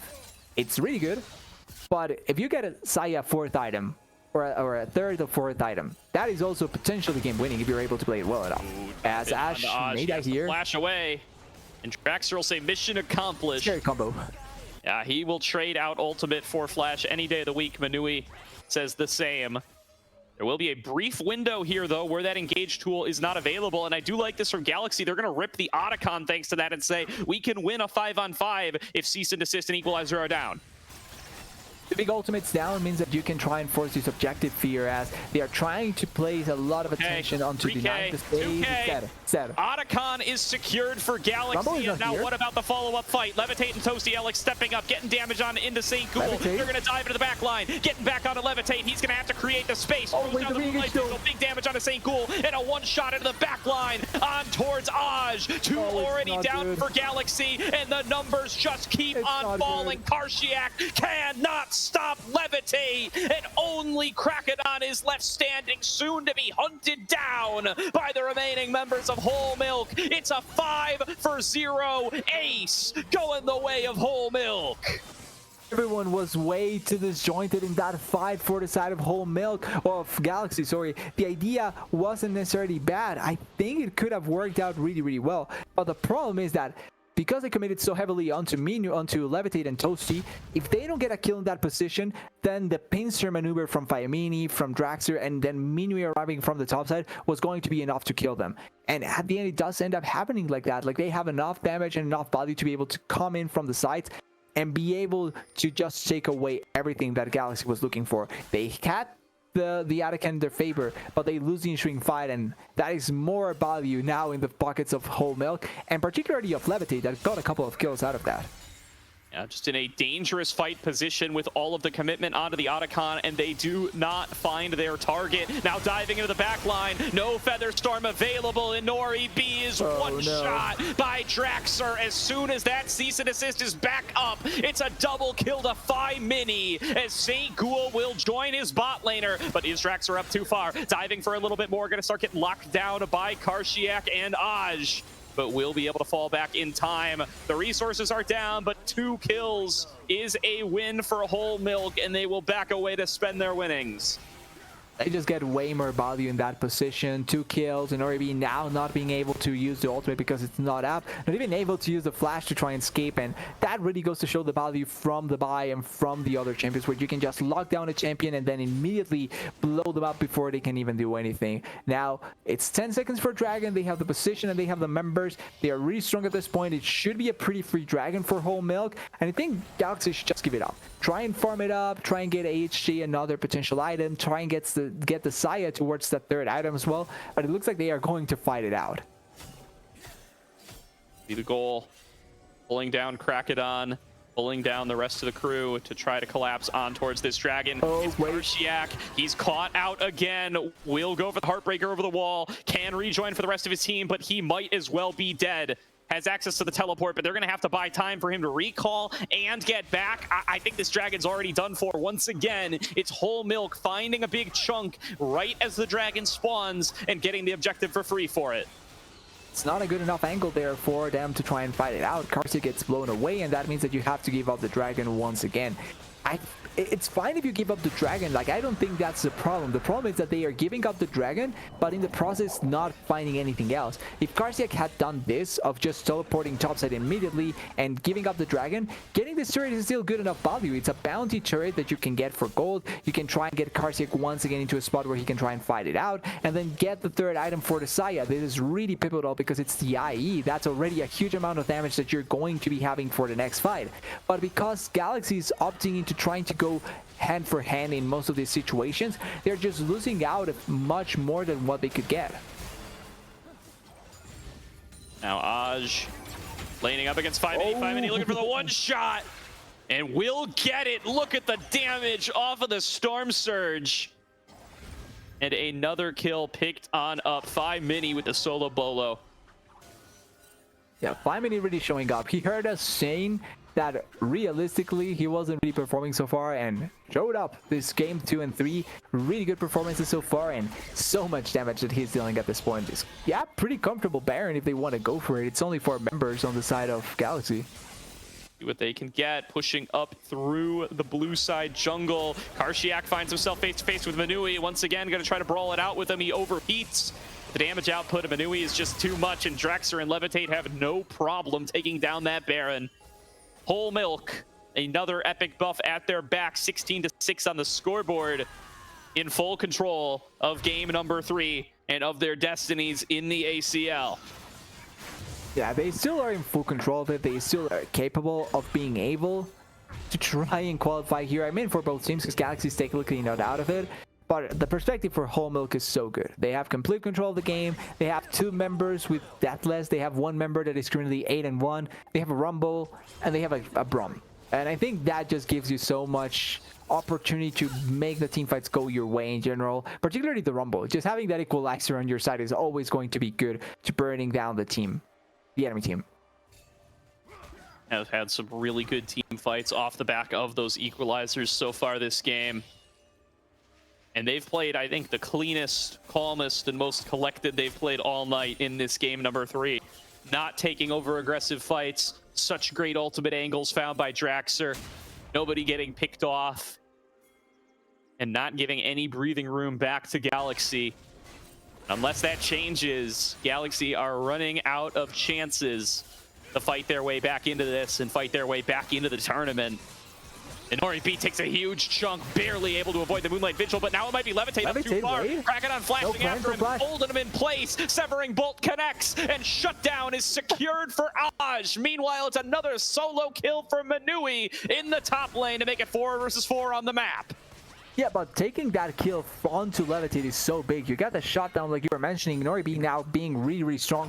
3rd item mark, really important timing for them. And then also denying a little bit of the potential push. Yes, you lose the side lane turret on the top side, but realistically, you're going to lose that eventually. That is a turret that you're willing to give up. Instead, you still can protect your base. You still can protect a little bit of the sites that you still have available. And you can fight it out in the next dragon because now you have a little bit more gold in Nori to try and fight it out. See if that can make the difference. A minute 30 on the Dragon. Last item spikes. Last call for Galaxy. Pick up whatever you can and throw it at the wall. Hope it sticks. As Whole Milk are fully decked out. Nearly 10k in the lead. Might as well be. And fully prepared to try to secure themselves the Dragon Soul. This will likely be where Galaxy make what could be their final stand in the ACL. They need to make it count.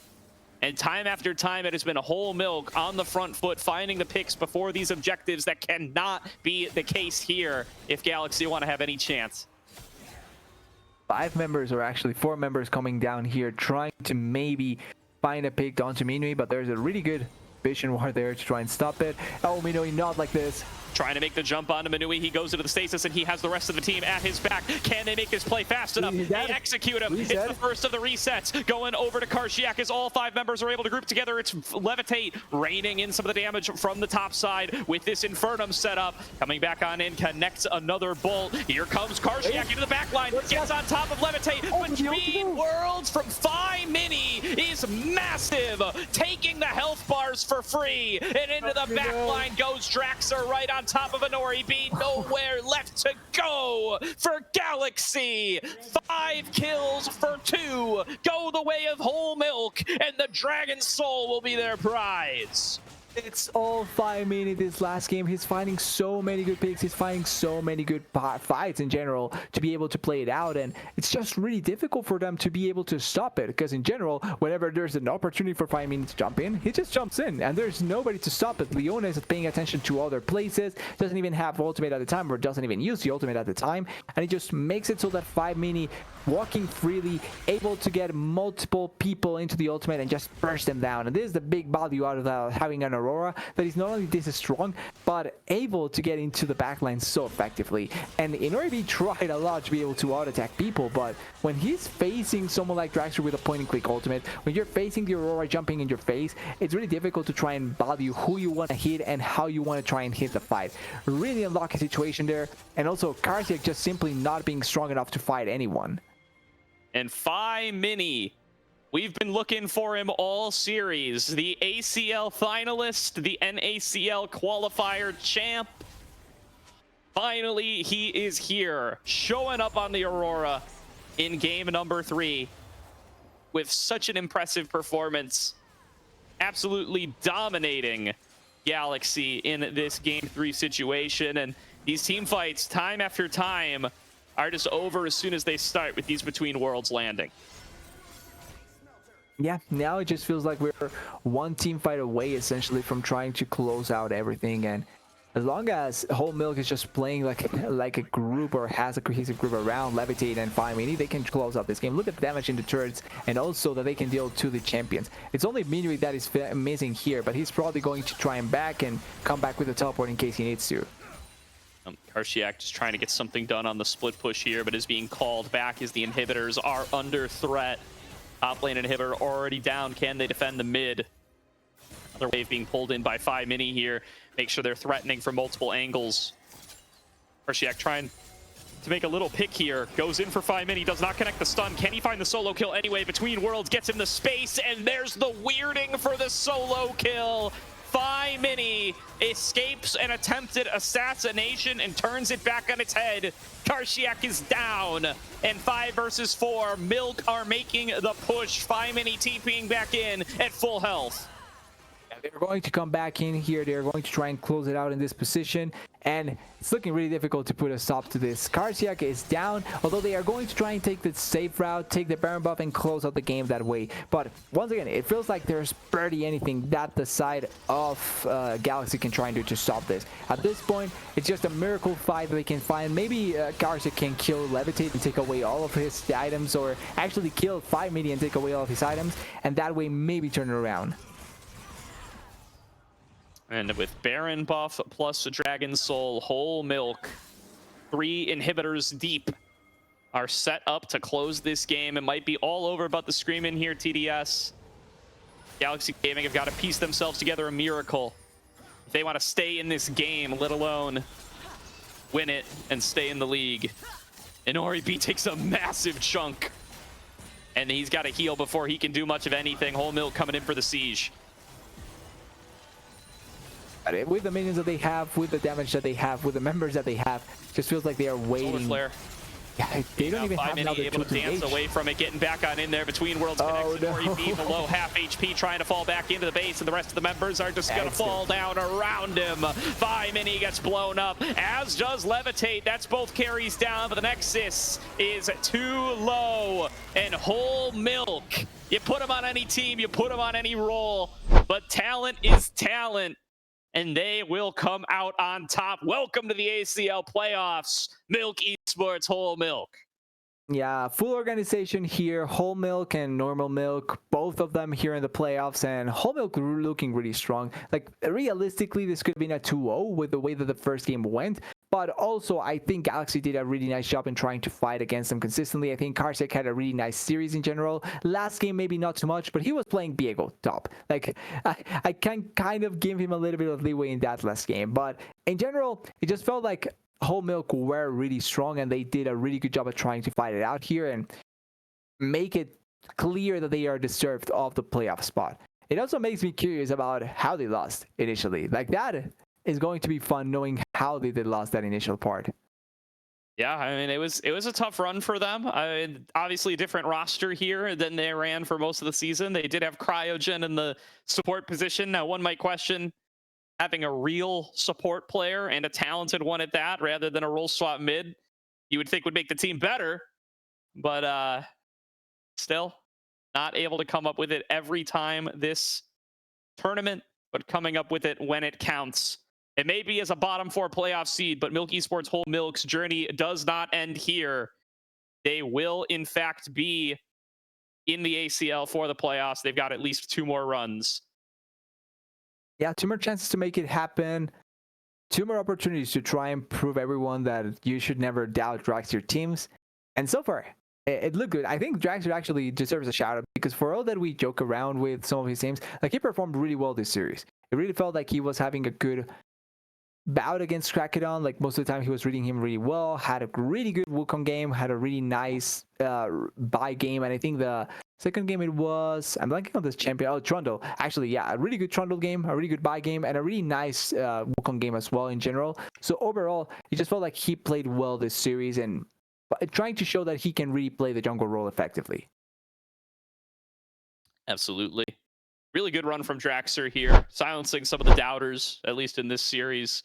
Really great Vi game to close things out. I think really finding some very, very critical engages there and performing very well individually.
Welcome back, everybody, to tonight's broadcast of the ACL, where we are joined by the victorious Whole Milk Phi Mini.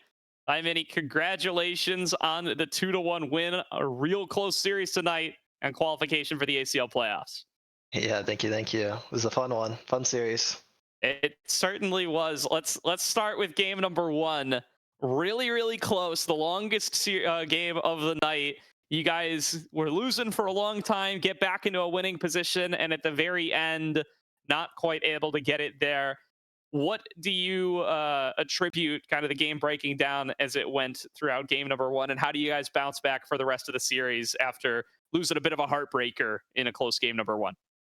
I feel like our team doesn't take losses very hard, right? We're all just here to learn, and we take these matches very seriously, but like we don't take it to the heart. Like we just look at the mistakes we made and we try to improve from what we've did, and then that's about it. We just move on to the next game, worry about the next draft, just do what we need to do to win the next game.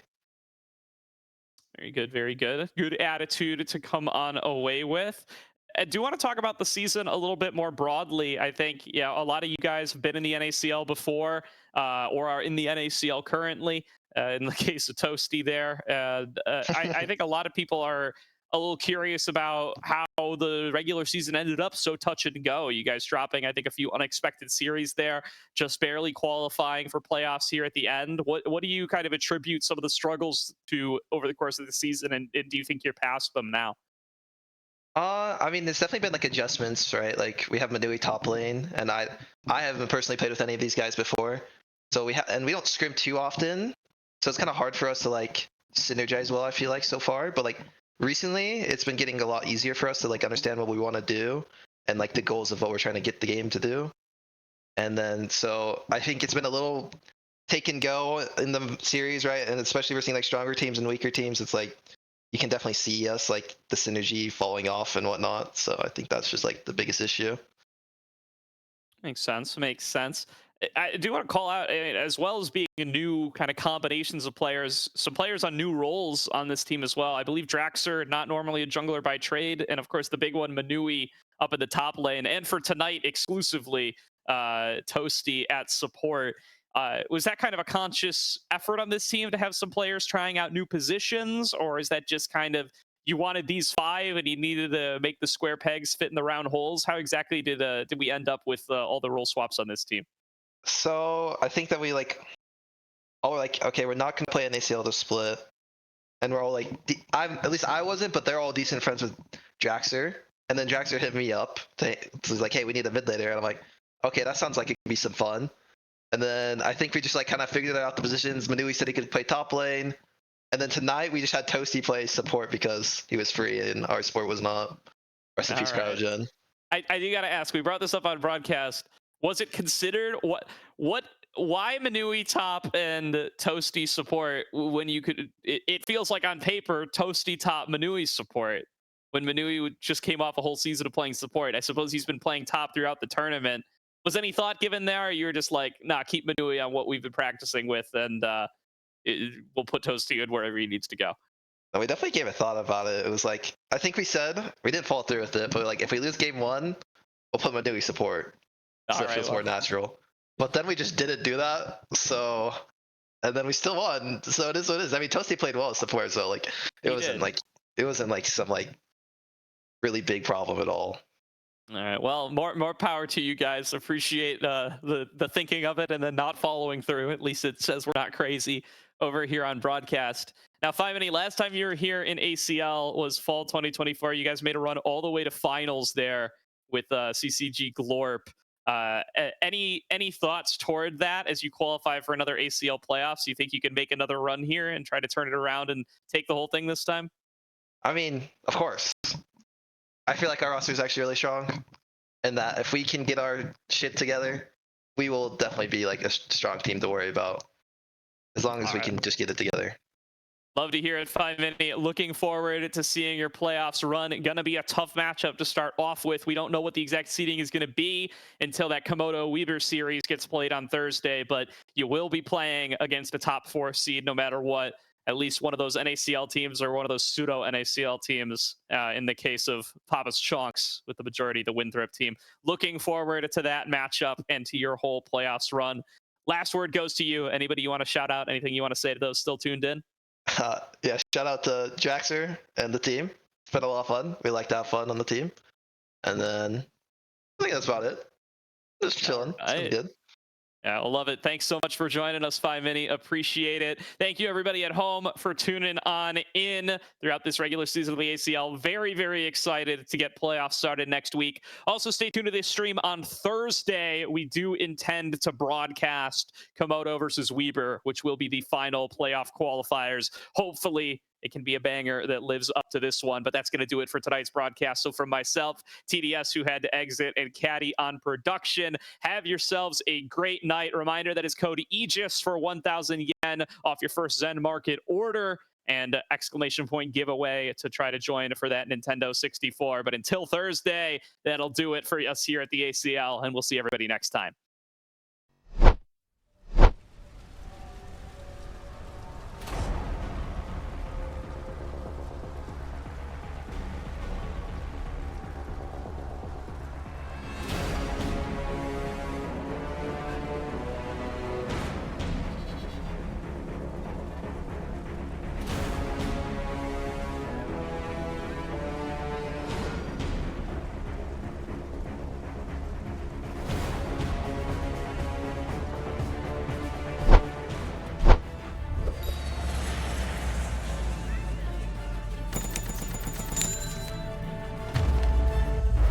Bro, just use Zen Market.